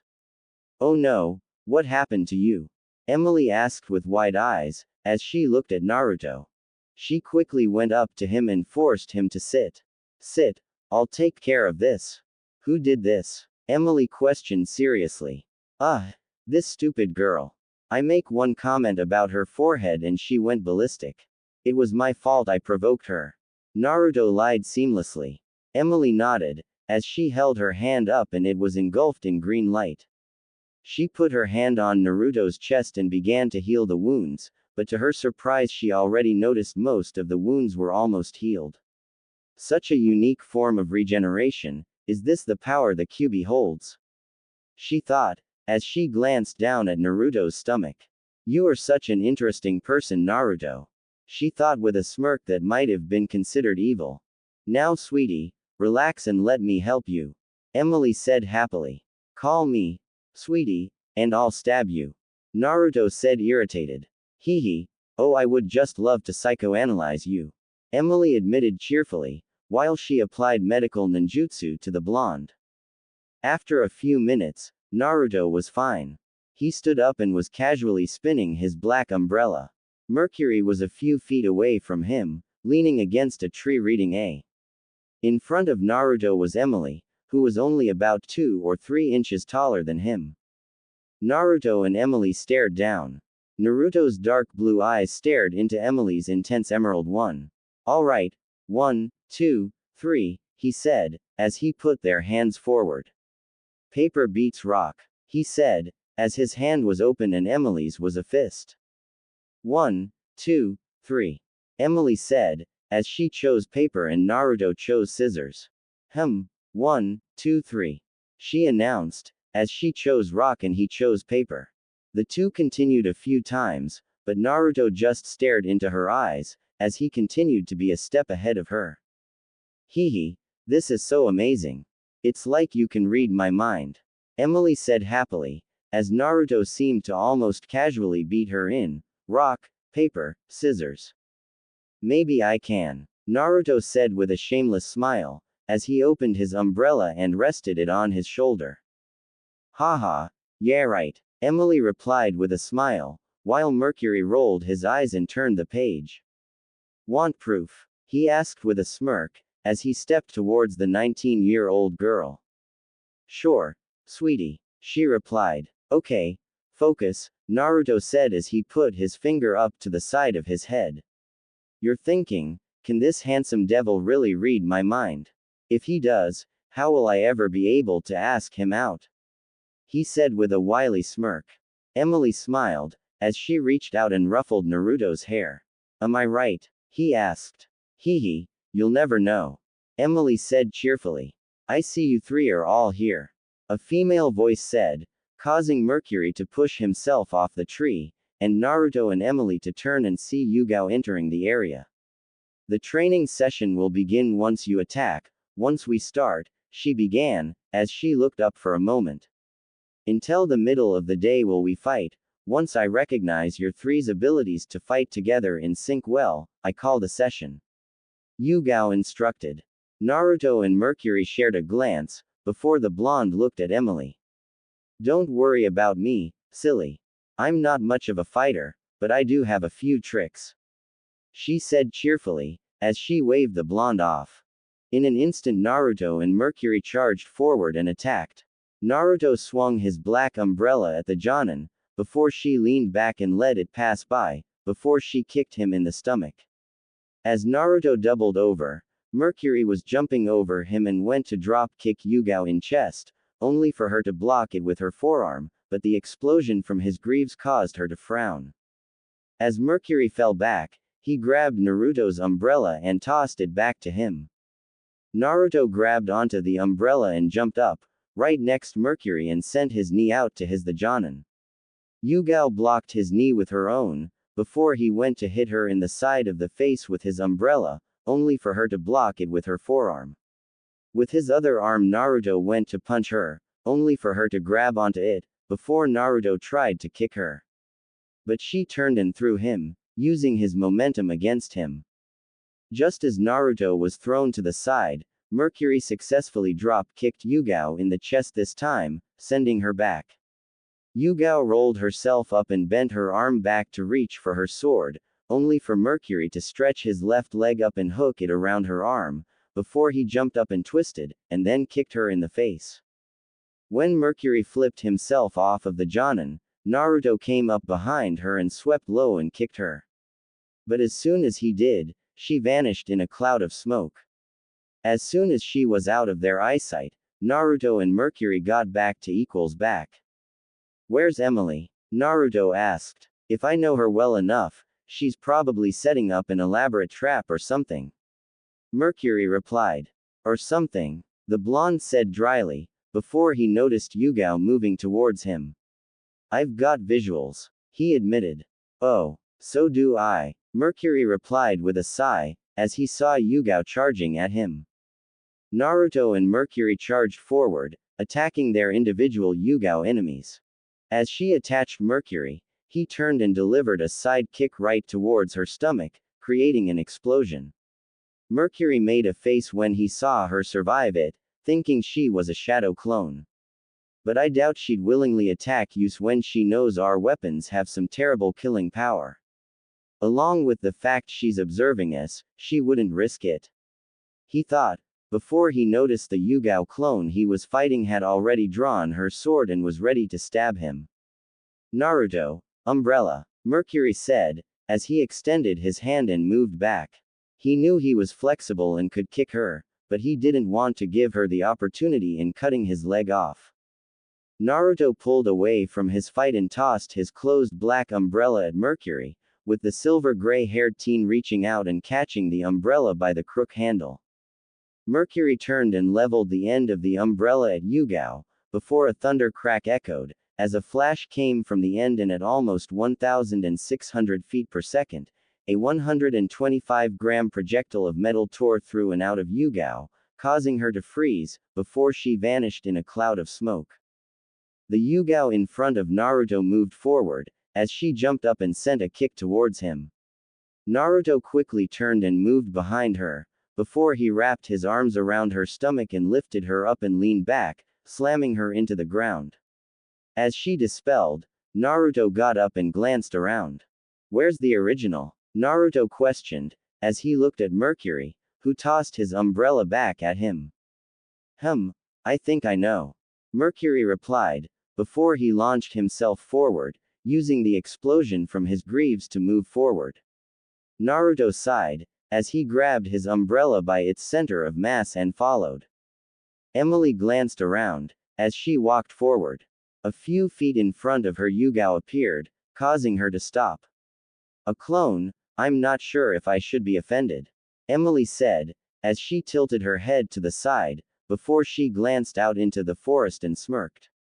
Come on out, it'll be fun, she said cheerfully, as she lifted her hand up, with it gleaming blue, when she activated a chakra scalpel. She stopped, before she heard the sound of the air shifting. Emily turned around and quickly hooked her right leg around the left leg of the person that was behind her. She pushed the person down and put her chakra scalpel right up to the person's neck. Whoa, we're on the same side, remember? Naruto said, as he glanced down at the chakra scalpel at his throat. Naruto? Emily asked, before Naruto looked up and his eyes narrowed. He reached forward and wrapped his arms around Emily, before he rolled, with the area they were at was impaled by several dozen shuriken, seemingly from an activated trap. Emily looked up at Naruto with wide emerald eyes, before she quickly grabbed into him and roll, avoiding more blades. When they stopped rolling, Emily was straddling Naruto. Oh ho, you're such a naughty boy, Emily commented cheerfully. Yeah, can you get off? You're sorta kneeing me, Naruto forced out, causing Emily to look down and noticed she was kneeing him in the crotch. Sorry, she said happily, as she quickly got off him. Naruto forced himself up, as he held his crotch. Phew, I need a sec, he muttered, as he slowly got up and grabbed onto his umbrella. Sorry again, Emily said, as she noticed Naruto's pained look. It's fine, he forced out. Kaden. Gokaku no Jutsu, fire release. Great fireball technique, the Yugao clone announced, as she exhaled a moderate large ball of fire towards the two. Tai Jutsu, check. Trap detection, moderately well, let's see how they handle ninjutsu, she thought, as the fireball raced towards the duo. Naruto wrapped an arm around Emily and pulled her back, as he moved forward. He raised his other hand out, and leveled his umbrella at the fireball, before its canopy opened up. When the fireball collided with the umbrella, it seemed to have lost its integrity and spread out, with the remaining fire moving around Naruto and Emily. Man, you could say that was, Naruto began, but before he could make a pun, the Yugao clone jumped back and launched a Phoenix Sage fire, launching dozens of smaller fireballs. One of the fireballs went down and collided with the ground, creating a decent-sized explosion, causing Naruto and Emily to jump and evade. As Naruto landed in a crouch, he looked forward and noticed several fireballs were flying towards him. He quickly thrust his right hand forward with the Fuinjutsu tribal-styled A on his palm gleaming red, before a fireball collided with his palm. Naruto grimaced as he felt the heat from the fireball touch his skin, before the fireball vanished entirely. Moving his hand to the side, he caught another fireball and then another. The blonde moved back and smirked, as he felt a heat pulsating through his arms and body. Naruto glanced down and saw through his shirt, the Fuinjutsu A on the palms of his hands were glowing. As well as seemingly random Fuinjutsu symbols along his arms, biceps and shoulders that were able to be seen through his shirt sleeves. The Fuinjutsu ability to seal the jutsus themselves and hold them inside by body, where my chakra churns and molds around it, mutating it to more volatile attack. I'm such a genius. Naruto thought to himself, as he held up his hands. It was his work around to ninjutsu. His hands were illuminated by a deep fiery-like energy, with the tribal Fuinjutsu symbols along his arms getting more intense. Naruto thrust his hand at Yugao, launching a semi-solid, almost liquid bolt of fire-like energy, looking like corrosive lava. Yugao flipped back, avoiding the lava-like energy. Naruto smirked, as he put his left hand on his right arm, before he swiped it down to his wrist. He gathered all the energy from Yugao's attack, and then sent it all right back at her, with his own chakra adding to the fun. The large bolt of lava-like energy collided with the ground near Yugao, creating a large explosion filled with volatile lava. What the hell is that? Yugao thought to herself, looking at the attack. She had seen sealing techniques that could seal jutsus. But that required scrolls and a complex Fuinjutsu, and it wasn't used to fire techniques back at the person. To be able to absorb and redirect jutsus. Interesting, she thought with a smirk, before she turned to the side. Just as Yugao turned, Emily went to stab her in the back with a chakra scalpel. Yugao grabbed onto Emily's extended arm and used the medic's momentum against her, as she tried to flip her over. But as Yugao flipped her over, Emily twisted herself and wrapped her legs around the Jonin's arm and used her weight to bring her down. When the two were on the ground, Emily held onto Yugao's arm, before she spun herself and quickly got up. Emily grabbed onto the Jonin's leg and went to sever the tendons, only for Yugao to turn and kick her right in the face. When Emily fell to the ground, the med nin kicked out and wrapped both her legs around Yugao's leg, before she twisted herself.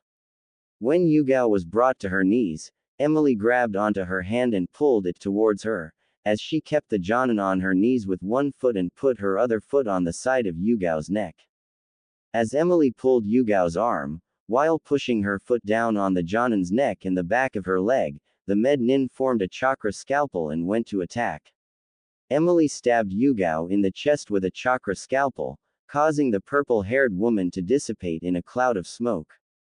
Emily pulled herself up, as she ran a hand through her messy raven black hair. She turned and looked at Naruto, to see he was staring at her with some shock written on his face. Hee, I kinda got into it, I guess. Emily said happily, as she shrugged. That was hot, Naruto thought to himself. He was the kinda guy that loved a girl who could kick ass and be hot while doing it. Megan. Narakumi no Jutsu, demonic illusion. Hell viewing technique, Yugao muttered from inside the trees, as she looked at Naruto and Emily. Emily looked around, as leaves seemed to blow around her. Emily-chan, a female voice said, causing Emily to freeze, as she slowly turned around. Naruto glanced around and raised an eyebrow. Hello there, girly boy. A gravely male voice said, causing Naruto to turn around and tilt his head. Oh God, Naruto said with a scowl, as he looked forward. Coming out of the trees, was a clown. The clown had puffy red hair, white skin, a red nose, and elaborate clothes, while holding a lot of red balloons. I never should have seen that movie when I was 5. He said to himself. Naruto looked at it, before he rolled his eyes. I'm not afraid of you anymore. He replied. Ah, nah, we all know that you're afraid.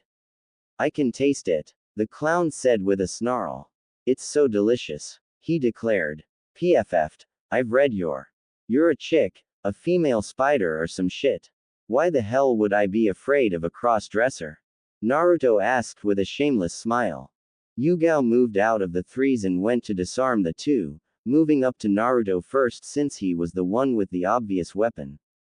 As soon as she reached out and touched him, Naruto shattered into glass. The Jonin froze as she felt cold steel press itself against her collarbone and down to her stomach. Naruto stood behind her, pressing his sword against the front of her body. Sorry, but amateur hocus pocus like that won't work on me, Naruto said with a smirk. Yugao looked forward. Then what about this one? She asked, before Naruto felt a blade get pushed against the back of his neck, with Yugao in front of him turning to stone and mending back to the ground. I was just about to tell you the same thing, Yugao said from behind him. Naruto coughed, as he looked forward.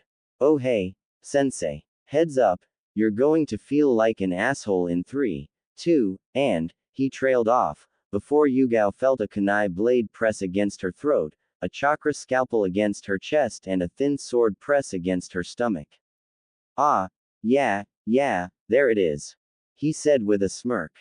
Yugao glanced to her sides and noticed Mercury behind her, holding the kunai, Emily by her side, with the chakra scalpel and Naruto with his sword pointed inward.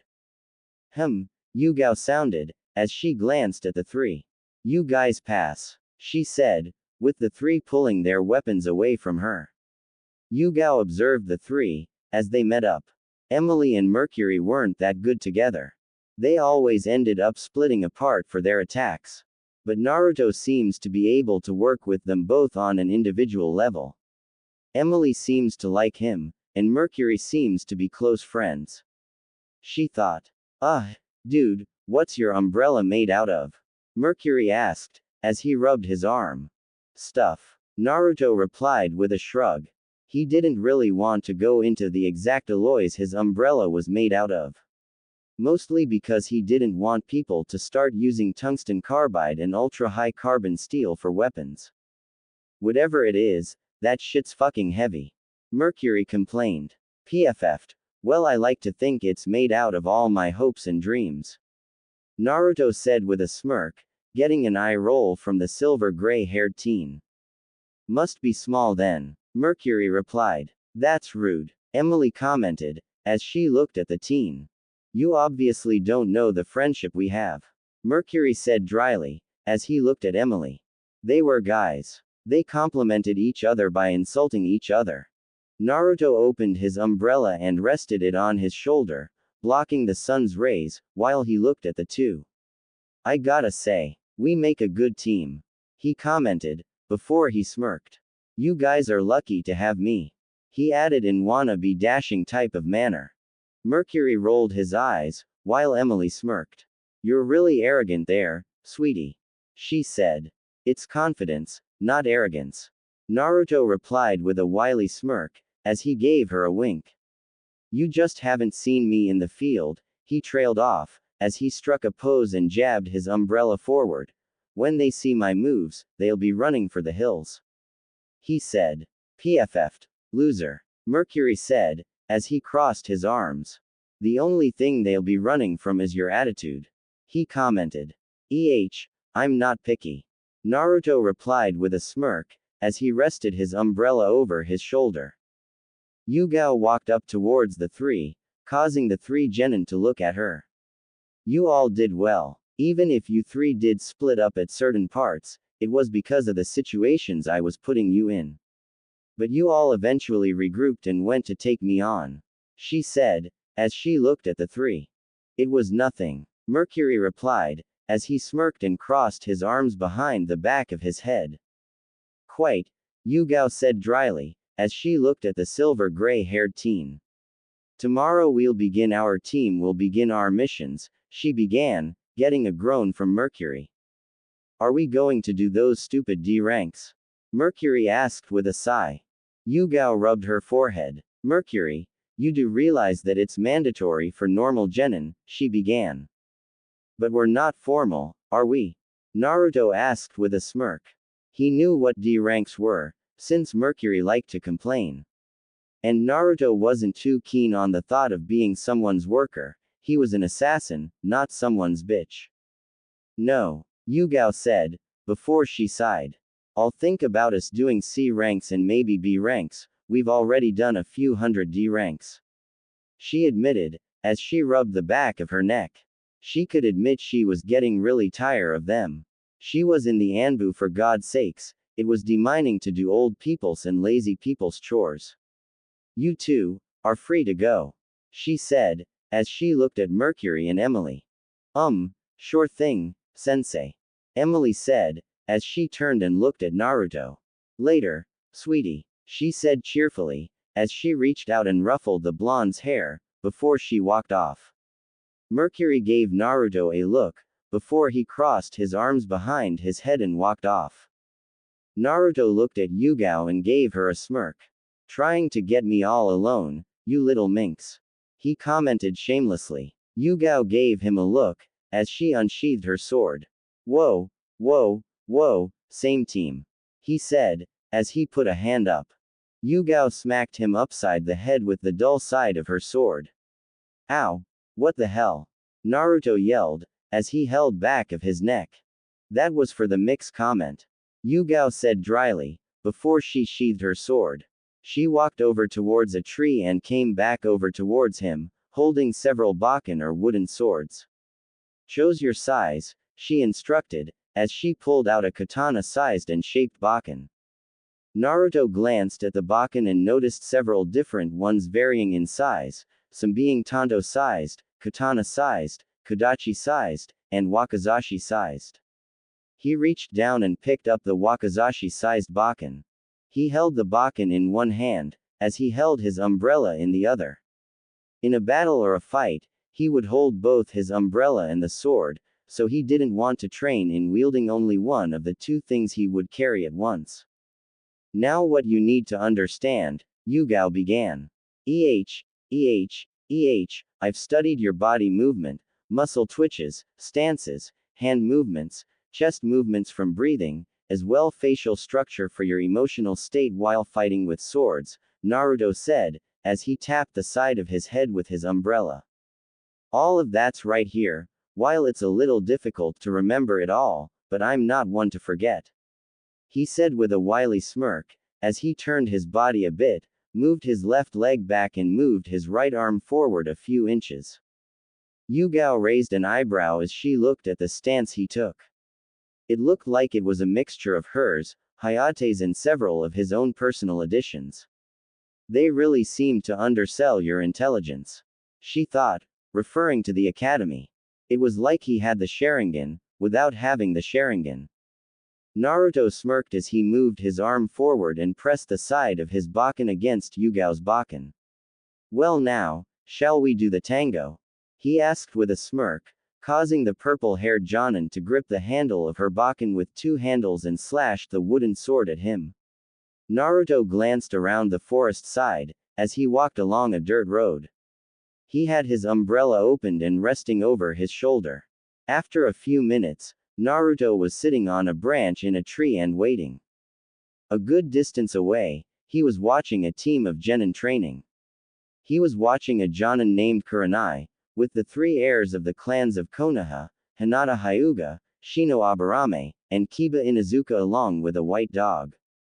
A newbie, a recluse, a girl who's afraid of her shadow and a loud brash guy, damn, and I thought my group was weird. Naruto thought dryly, as one of his legs hung over a branch. It had been around a month since he joined Mercury's team. He was glad Yugao was so cool. She let them do C-ranked missions. They were interesting, just a couple of escort missions, with them usually protecting archaeologists. Naruto shook his head, as he glanced up. Emily would go on and on, about the stuff they saw there. He had to stop Mercury from attacking her out of pure irritation. Naruto smirked, as he kicked his leg back and forth. Emily seemed too happy about the stuff they were learning, he couldn't help but be happy too. He could safely say he saw Emily as a friend, though not as close as he was to Mercury. She was really up there. Hell, Yugao was up there too, being a really cool teacher. Naruto spun his umbrella, while observing the genin team. She seemed to be a really great teacher. Well, she didn't bullshit him or gave him tests with incredibly ambiguous meanings. It was either, do this and this reaction will happen, or it was, figure out what this does, but it won't kill you if you go about different ways. There was enough leeway in her training to let him expand his mind, but not make him so paranoid that there was triple or even quadruple meanings in it. He knew he had a very decent grasp in Kenjutsu. He really wasn't one to reread instructions and constantly work on a form, or whatever the hell it was. He knew how to stand, he knew how to hold the blade, and he knew how to wield it. He didn't need to relearn it, to take baby steps, and he didn't need his hand to be held. He just took the information he had and made it useful. He spared with Yugao almost every day for the past week and a half. For the first half of the time, Naruto got his, but as they say, no pain, no gain. He didn't take that stuff lying down, he would learn, assimilate the information from each fight and adapted. With each fight he would progressively last longer. First it was minutes of difference until it reached almost an hour and a half. Naruto sighed, as he watched the genins train. He knew his strength and knowledge in Kenjutsu was almost purely experience-based, which he could admit was great. He had no real definable style. He dealt with Kenjutsu, the same way he dealt with Fuinjutsu. He took the basic or rudimentary information he had on the subject and branched off in his own direction using trial and error to improve. But there was one branch of nin combat that he wanted to get good at was genjutsu. That was a form of jutsu that didn't let him really advance with just trial and error. He was really good at it, but with his limited information on the subject, his genjutsu was rudimentary at best. Genjutsu was a jutsu that you needed more information on it, to get better at it. Naruto looked at Kurenai and smirked. He'd have to ask her a few questions about genjutsu. With what he knew about shinobi and their weakness to hypnosis, well, he was going to have so much fun. There was a difference between genjutsu hypnosis and mental hypnosis. No one actually suspects or believes in the mental hypnosis, only the genjutsu kind. Chakra bursts don't affect mental hypnosis, and the only way to really block mental hypnosis was to be prepared for it, which is almost impossible since they don't believe it exists. After a few hours, Naruto watched the three genin leaving the jonin, causing the blonde to smirk and hop down out of the branch. The blonde walked towards the jonin, as he casually spun his umbrella. Kurenai turned when she heard footsteps approaching her, before she blinked a few times in surprise as she saw the blonde boy Yugao was teaching coming up to her. The QB container, she thought unsure, as she looked at the blonde. Hey there, Kurenai-sensei. Naruto said with a smirk, as he casually spun his umbrella. Naruto, was it? She asked with a raised eyebrow. HMPH, well, you're correct in that one. He commented, before he gave her a worried look, which seemed entirely genuine, causing Kurenai to subconsciously become more open. My, Kurenai, you're looking kinda tense from all that training, he said, as he tilted his head. Why don't you relax? He finished, as he stopped spinning his umbrella and reached out with his other hand. He lightly touched Kurenai's forearm, causing the jonin to feel a tingling that caused the hairs on the back of her neck to stand on end, while she began to relax at the nice feeling. Almost half an hour later, Kurenai was sitting against a tree with her eyes closed with Naruto standing in front of her. Alright, now tell me, you think I'm irresistible, right? He asked. Kurenai shrugged tiredly. Not really, she mumbled out. What? Why? Naruto asked. Too arrogant, stuck up, and, I have a boyfriend. She said, as her head rocked from side to side a bit, like she was trying to keep her head up. PFF'd. Well, I don't need you anyway. He muttered, before he looked at the hypnotized Jonan. Anyway, is that all you've had to tell me about your knowledge of genjutsu? You don't know anything stronger? He asked. Number. Kurenai mumbled. No, you didn't tell me all your knowledge, or no, you know something stronger. Naruto asked. I know something stronger, Kurenai said, as she tilted her head to the side. Oh, no, my interest is piqued. Naruto said with a smirk, as he knelt down and looked at Kurenai face level. What's a stronger genjutsu? He questioned. Not a stronger genjutsu, a stronger caster, Kurenai mumbled. Oh, who? Naruto asked curiously. My old student, Yakumo Kurama, Kurenai replied. Naruto looked decently surprised at that answer. Of course he knew who she was. He was in the academy 2 years longer than he should have been, failing the passing exam twice, so he was held back. Yakumo was a reclusive girl that went to the academy for almost 6 to 8 months, before she was pulled out. Huh, so that's where she went. She progressed. Good for her. Naruto thought. While he didn't know her personally, he knew of her reputation as being a genjutsu prodigy, almost as good as him, probably better at the time. I already have what I need to make my own genjutsu techniques, Naruto thought, as he sighed. He didn't have Kurenai give him her techniques, just the mechanics of her genjutsu and what reactions they caused. With those equations, he could change them to something else, creating a different result. Tell me, what happened to Yakumo and where to find her, and then when you do, that relaxed feeling will envelop you, and you'll fall asleep and forget all of this ever happened. He said calmly, before Kurenai slowly nodded. Almost half an hour later, Naruto was walking up a mountainside, leaving the forest that seemed to surround the village of Konoha. He arrived at a small manor and tilted his head, before he shrugged and walked forward. Not even a second later, he was surrounded by several Anbu members, all holding their blades at Naruto's vital spots. Well, this is certainly quite the predicament, Naruto said dryly, as he held the handle of his umbrella, with the blade slightly unsheathed. Turn back, no, Kyuubi container. The lead Anbu said seriously. Well, you see, I can't really do that, Naruto said with a shameless smile. I wanna discover the secrets of this manor, he commented, causing the Anbu to tense. Nake, Suzumushi cry, cricket, Naruto muttered, before the stored kinetic energy stored in the umbrella vibrated the sword inside, creating a high-pitched ringing down, before all the Anbu collapsed unconscious from the sound and genjutsu that piggybacked on it. Naruto sheathed the sword back into the umbrella, before he glanced at all the unconscious Anbu. Ah, I love being me, he said, as he walked over the people.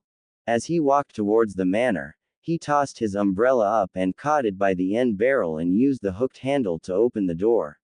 Naruto walked into the manor and glanced around, and felt a chill.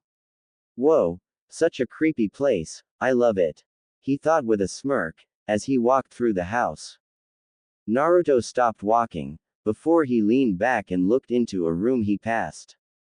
He noticed it was filled with paintings, some very depressing looking paintings, or paintings of demons or destruction in general. Well, that doesn't look healthy, he commented dryly, as he looked at all the paintings. He was no psychologist, but this really didn't look right. Naruto glanced around the room, before he noticed one of the paintings starting to move, and the monster in the painting lunged at him. The blonde raised an eyebrow as he looked at the monster, and before it could reach him, it shattered to glass. Well, that was interesting, Naruto said, before he turned around and left the room. Naruto walked through the manor's hallways, until he stopped at another room. He tilted his head to the side, before he lifted his umbrella up and tapped it against the closed door. Knock, knock, he said with a smirk. The sound of shuffling came from behind the door, before Naruto moved back. What do you want? A female voice demanded angrily. I've already taken my medicine, now go away. The voice yelled. Wow, you've certainly put me in my place. Naruto said sarcastically, as he reached forward and opened the door. He walked in and glanced around the room. It was fairly plain, with several paintings on the walls. There was a large window with young girl sitting near it. It was a girl with unhealthy pale white skin, long brown hair and light brown eyes. Her hair was straight on one side, but on the other side it is in a braid. On the side with the braided hair, she had a clip with two circular designs holding the hair out of her face. She wore a pink kimono along with violet baggy pants. Naruto tilted his head as he looked at the girl, to see she was glaring at him. In front of her was a stand, with a canvas on it. Yakumo began, before she scowled at him. Who are you, some thief? She questioned. Yes, because you have all. Naruto trailed off, as he looked at the bland room with several paintings. Of this that I just want. He said with an eye roll. So you want to kidnap me then? Yakumo said angrily. Yes, because in the middle of the woods, on a mountain top, while I was walking, I just had to kidnap a frail girl. For no other reason than because I thought it'd be fun. Naruto said sarcastically. Yakumo glared at him, before she sighed and looked out the window again. Who are you? She asked. Naruto, and what's the name of the lovely lady that sits before me? Naruto said in a voice he tried to make charming, which seemed to have an effect on the girl. He liked to flirt. He also liked girls and had a knack for coming across as a charming gentleman when he wanted to. He just found it more fun to mess with people though. I'm Yakumo, she said, as she glanced down. Huh, I knew I recognized you from somewhere. You went to the academy a while back, right? Naruto asked, as he sat down in front of her and put his umbrella across his crossed legs. Why yeah, how'd you know? Yakumo asked, thought she did seem more defensive than nervous. We were in the same class for a bit. Naruto said, before he forced a frown on his face. I have to admit, I was kinda jealous of you. You rose up so fast in your abilities in Genjutsu, passing my scores in such a short amount of time. He said, as he leaned back and out his hands on the ground and glanced up at the sitting girl. You were jealous of me? Yakumo asked incredulous. She couldn't see anyone being jealous of her. Oh yes, your skills in Genjutsu outscoped mine for a time. I have to say, it was inspiring. Naruto complimented in a calm, charming manner that had Yakumo squirming nervously, as she felt warmth coming from her stomach. I thought you became a shinobi with your skills. He said, causing Yakumo to look down. No, I didn't, Yakumo admitted, as she looked down at herself and gripped her pink kimono. I was born with a body that didn't allow me to become a shinobi. She said quietly. Naruto sounded, as he reached out and grabbed onto Yakumo's ankle, before he pulled it back and looked at her leg. Yakumo froze as she felt the hairs on the back of her neck stand on end, with an intense tingling feeling inside her head. The same feeling she got when she heard soft raindrops falling or the leaves blowing, and it made her relax. Naruto rested Yakumo's foot on his umbrella, as he lightly felt her lower leg. Born with a weak body, he said, as he rubbed the girl's leg, causing Yakumo to shiver and close her eyes. I feel muscular atrophy, a weak muscular system, immune system and weak bones, he said, as he reached out with his other and pulled Yakumo's other ankle onto his lap. He lightly rubbed up Yakumo's legs, feeling her muscles, while the girl herself was groaning to herself. Yakumo didn't know how to react right now. The med nins that came by routinely and administered her medicine, with the Anbu staying guard around her house. For months, almost a year, she hadn't experienced the touch of another person, let alone of someone from the opposite. Yakumo moaned, as she felt Naruto's hands move up to her calves. She wasn't sure what he was doing or why, but it felt so good, with the tingly feeling in her head getting more intense. Your frail bones might be fixed with a large dose of vitamin D. Naruto suggested, unsure, as he closed his eyes and rubbed Yakumo's legs. He knew that if you wanted to get something, you have to give too. The fact he was rubbing the legs of a girl with flawless soft skin wasn't much of a trade-off. He thought he was getting the most out of it. Vitamin D, Yakumo muttered, as she leaned her head back and groaned. She was sheltered and didn't know too much on a lot of things.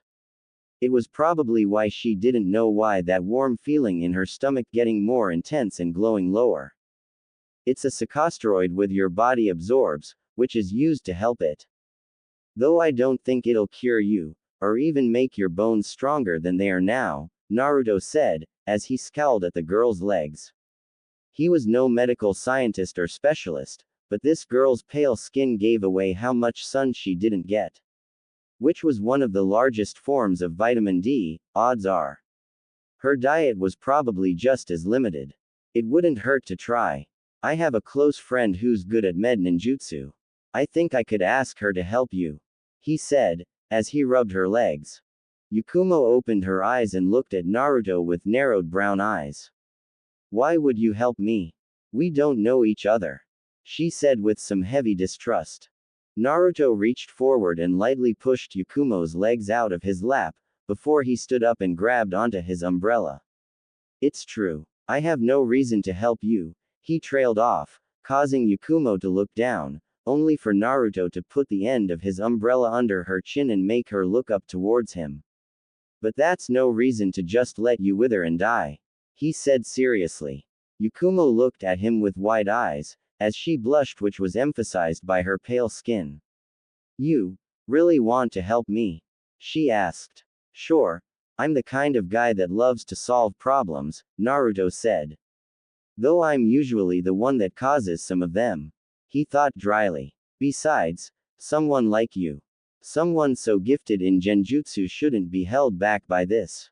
While I'm not sure my friend could make you actually as physically strong as a shinobi, she could at least stabilize your condition so it doesn't deteriorate further, he informed.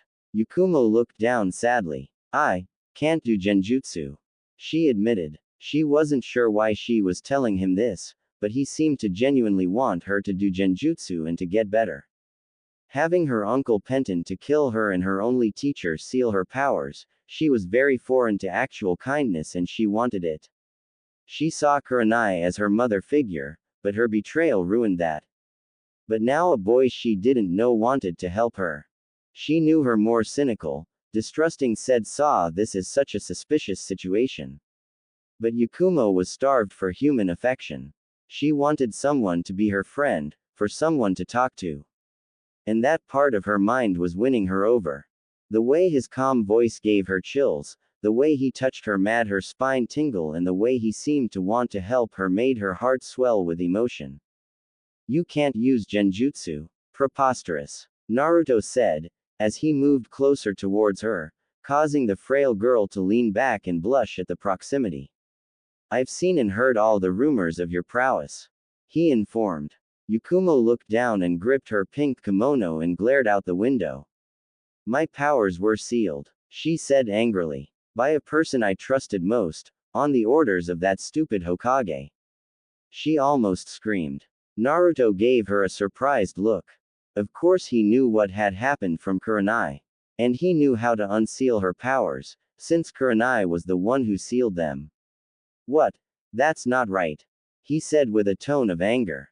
Why? You believe me? She asked in shock, as she looked at Naruto with wide eyes. Do I have a reason to distrust you? Naruto asked curiously, as he titled his head. They sealed my powers away, because it was too dangerous, Yakumo said sadly, as she looked down. Because they were scared I might turn against them, that I would use my genjutsu abilities to destroy the village, she said. Naruto began. I don't want your pity, Yakumo said with narrowed eyes. Have you ever had everyone you know think you're some kind of ticking time bomb? Have everyone think you're going to kill them? Have your life change because of some stupid seal? She questioned. Naruto stopped twirling his umbrella, as his smirk left his face, leaving him with a scowl. Number, he replied. Then, I don't want your pity. Yakumo said, as she looked down. Life is pain. I wake up every morning, and I'm in pain. You know, many times I wanted to just give up. How many times I thought about ending it? She asked with a scowl. Why do I deserve this? She asked herself. Naruto scowled, as he knelt down and had his face inches from hers. People get what they get. It has nothing to do with what they deserve. You're sitting around mopping about how unfair life's treated you, so change it. He said, causing Yakumo to narrow her eyes at him. Time changes everything, that's what people say, it's not true. Doing things changes things. Not doing things leaves things exactly as they were. He said seriously. Don't be a person who whines about how life's treated you, when you have the tools to change the course of your own life. He said. Yakumo looked down, as Naruto stepped back. How can I change it? She asked. I'm trapped here, Yakumo said. Like I said, I got a friend who could possibly heal you. It'll take a while for me to get her to help though, since I can't really bring people through a heavily guarded manner, Naruto trailed. That reminds me, how did you get here? Yakumo questioned. Oh, I just knocked out the Anbu with one of my personally made genjutsus. He admitted with a shrug. Why you did? Yakumo asked in shock. That was pretty hard to do. Yeah, from one prodigy in genjutsu to another, I found it easy. Naruto said casually, as he spun his umbrella with his finger. It was actually one of the reasons why I came here. I heard someone was good in genjutsu and I wanted to talk with them. But boy was I surprised when it was such a gifted, cute girl. He said with a shameless smirk. Yakumo shifted as she looked down. You think I'm cute, but I'm so, she trailed off. Frail. So what? Naruto asked sarcastically. With your genjutsu prowess, you don't need a strong body to decimate people. He said with a smirk. It's terrifying, he said, before he glanced at Yakumo. And kinda hot, he added, causing Yakumo to blush, as she looked down. Anyway, I'm going to try and get in contact with my friend. Of course, we'll be having more missions soon, since my team is on a bit of a break before we start up again. Naruto said, before he rubbed the back of his neck. I'll try to come back after the missions, and I'll bring my friend here too, to help you. He informed. Yakumo nodded, before she looked out the window. Do you promise to come back? She asked sadly. PFF'd, of course. Naruto replied with an eye roll. After my friend tries stabilizes your condition, I'll get that seal off you and get your powers back. He said. But, there's something else, Yakumo muttered, as she looked at the blonde. There's something inside me, she admitted. Naruto sounded unsure. That sounded kinda weird, and my abilities, it formed a separate personality in my head, it's one of the main reasons my powers were sealed. Yakumo said, as she looked down. Huh, multiple personalities, Naruto said with a raised eyebrow. This situation was getting more interesting, and he just wanted to solve it more and more. He got the affections of a cute girl, as well as learning the mechanics of her genjutsu, which is almost impossible to break out of and could be almost realistic to the point of killing someone inside the illusion. Well, he just saw it as a plus all the way. Well, we'll just have to solve this problem when the time comes. He said with a charming smirk. Yakumo nodded, before she looked down. Just please come back, she said. Don't worry, Naruto said, as reached out with his umbrella and lightly brushed some of her brown hair out of her face. I'm not one to skip out on things like this, he said, before he stepped back and glanced around the room. He sounded.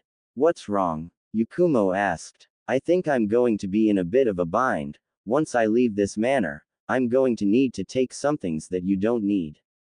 Naruto said, as he glanced around the room. Why? Yakumo questioned. Naruto moved around the room and picked up around the area. Yakumo watched as he picked up a few small which she didn't need anymore. He picked up a few brushes. Now, What would a normal teenage boy take if he got into a girls-only house, he asked himself, before he glanced up and nodded. Yakumo's eyes went wide as a blush formed on her face, as she saw Naruto go through her dresser and pull out a pair of panties. What are you doing? Put those back. She announced. I need an alibi, Naruto said, as he put the pair of panties in his pocket. What better as a perverted love-struck teenager? He asked with a shrug, before he looked at Yakumo. I'll try to return your stuff to you. Well, you'll get them back in a few hours. He informed. Why? What's going on? She asked nervously. The genjutsu I put on the ambush should be wearing off soon. I'll be taken in for questioning as to why I was here. Naruto explained, before he patted his pants filled with her panties and random things. A perverted love-struck teenager, Yakumo muttered, as she got what he was doing. You'll get your stuff soon, and I'll return when I'm done with my missions. Naruto informed, as he walked out of the room. Yakumo watched the blonde leave, before she smiled to herself. She grabbed her paintbrush and began to paint again. I like him. When I destroy Konoha and make Kurenai feel what I've felt, he'll be by my side. She thought to herself happily. Naruto walked out of the mountainside manor, and the instant he stepped outside, he felt a sharp pain in the side of his neck and everything went black. A few hours later, Minato Namikaze was walking through the Konoha Intelligence Division building with a frown on his face. He was just told his son, admittedly no one but a select few knew that, was just apprehended and being held for interrogation. Minato stopped at a one-way mirror, and saw a blonde teenager sitting at a metal table with his hands cuffed to it. Sitting across him was Ibiki, with 4 shinobi standing at the 4 corners of the interrogation room. What's going on? Minato questioned seriously, as he looked at Anko, who was leaning against a wall. Some quality entertainment, Anko said with a grin, with her arms crossed, only to notice the Hokage's serious look. The dumb blonde here broke into unauthorized ground and stole some panties. She said. Minato made a face. Okay. He's a teenager.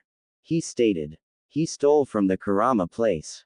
Anko said. PFF'd. Minato sounded, before he looked into the glass. Why is he in there? He questioned. Oh, apparently he took out a squad of Anbu in the span of a few seconds to get into the place. Anko said with a grin. That's what grabbed her attention, along with Minato's. An entire squad? He asked in surprise, before he felt pride swell in him. His son was 15 and he defeated a squad of Anbu in the span of a few seconds. Even he didn't do that at his age, but then again, circumstances were different. Naruto smirked wryly at Ibiki, as he was handcuffed to the metal table. Gosh darn, mister. I'm so sorry for breaking into Miss Kurama's manor and taking some of her stuff. I promise I'll be a good boy from now on. He said with a shameless smile. Anko smirked at Minato. I like him, she admitted. Ibiki slammed his fists down on the metal table, creating a dent. Don't test me, he said angrily. Naruto blinked, while tilting his head to the side and smiling in a very self-assured way. Of course. Do you treat everyone like this, darling? He asked, getting a glare from the interrogator. How did you take out the Anbu squad positioned at the manor? Ibiki questioned. Oh, that, Naruto said as he rolled his eyes, and barely opened his mouth and whistled. A loud high-pitched grating sound echoed, causing some of the lights to flicker, the 4 shinobi at the corners to hold their ears in pain, and the one-way mirror to form a web crack pattern. Ibiki gritted his teeth from the noise, before the 4 shinobi collapsed. It was very simple to be honest. He said with a smirk, as he leaned back. He didn't need to use his sword and umbrella as a conduit for his genjutsu, he could use them fine without them, but it was easier with them. Ibiki scowled, but technically his question was answered, which he assumed was the reason why Naruto did it. Why did you go to that manor? He questioned seriously. Well, there was a pretty girl in the window, and I thought it'd be fun to take her things. Naruto stated with a shrug. Stealing is a very serious offense, why would you do it? Ibiki questioned. I like to take stuff, and I'm good at it. I don't see what the big deal is. Naruto said, as his personality shifted, as he held his own hands in a closed-off, nervous manner. Well, you don't just decide to do it for no reason. Ibiki replied with narrowed eyes. No, you're right, Naruto said with a sigh, as he looked down. When I was 7, my father taught me to pick pockets, and we, knocked off a few houses. He said. And then we moved on to a couple of banks. But I didn't, the banks wasn't my cup of tea. I don't like the banks because of the anxiety and the screaming and all the hysteria. It doesn't sit well with me. He said, as he looked down, with his voice breaking with each of the words, like he was recounting a bad past. Quit bullshitting, Ibiki said angrily. Naruto looked at him dryly, before he turned and looked out the one-way mirror and looked right at Anko, causing her to shift a bit. His eyes turned and looked at Minato. You know, holding me like this is incredibly redundant and, really pointless. I think I admitted to knocking out the Anbu with my magic whistle, I'm sure they'll say the exact same thing. Well, in a way that would make them sound better of course. Naruto said with a smirk. Don't look over there, look at me. Ibiki said, causing Naruto to look at him. I'm sensing some tension from you, but then again, there's always tension. Is it work? Naruto asked, before he narrowed his eyes and smirked. No, it's family troubles, he said, causing Ibiki to glare at him. Parents. No, too easy, brother, it's your brother, isn't it? Naruto questioned, as he tilted his head and smirked. Ibiki stood up and glared at Naruto, as he put his hands right in front of the blonde. You attacked Anbu, broke into an off-clearance manner and stole. Now if you want to get out of here alive, then he began. Now you listen here, Naruto said, as he leaned forward. Do you really think that the Hokage is going to believe that I attacked Anbu and disabled them all with my magic? I broke into the Kurama manor just to take some of her stuff, and I left the same way I came back, knowing there'd be Anbu for me. What part of that makes sense? If you could make any clear motive to the Hokage, without it seeming like some convoluted mess, well, I don't think I'll be staying here very long. He informed. You'll be held, Ibiki began. How? The Anbu I whistled into unconsciousness, were unharmed, well, except for a little equilibrium distortion. Naruto said with a smirk. I broke into a manor, well, technically I walked in since it was unlocked. I had a nice chat with the Kurama heiress, she seemed so nice. I took a pair of panties and left the manor. He said, before he glanced up. All I really did was prove a genin could outwit Anbu and steal a pair of panties. He added. So if you want to spread the word that a lone genin could defeat a squad of elite assassins, only fueled with the desire to get some panties, well, Naruto trailed off with a smile.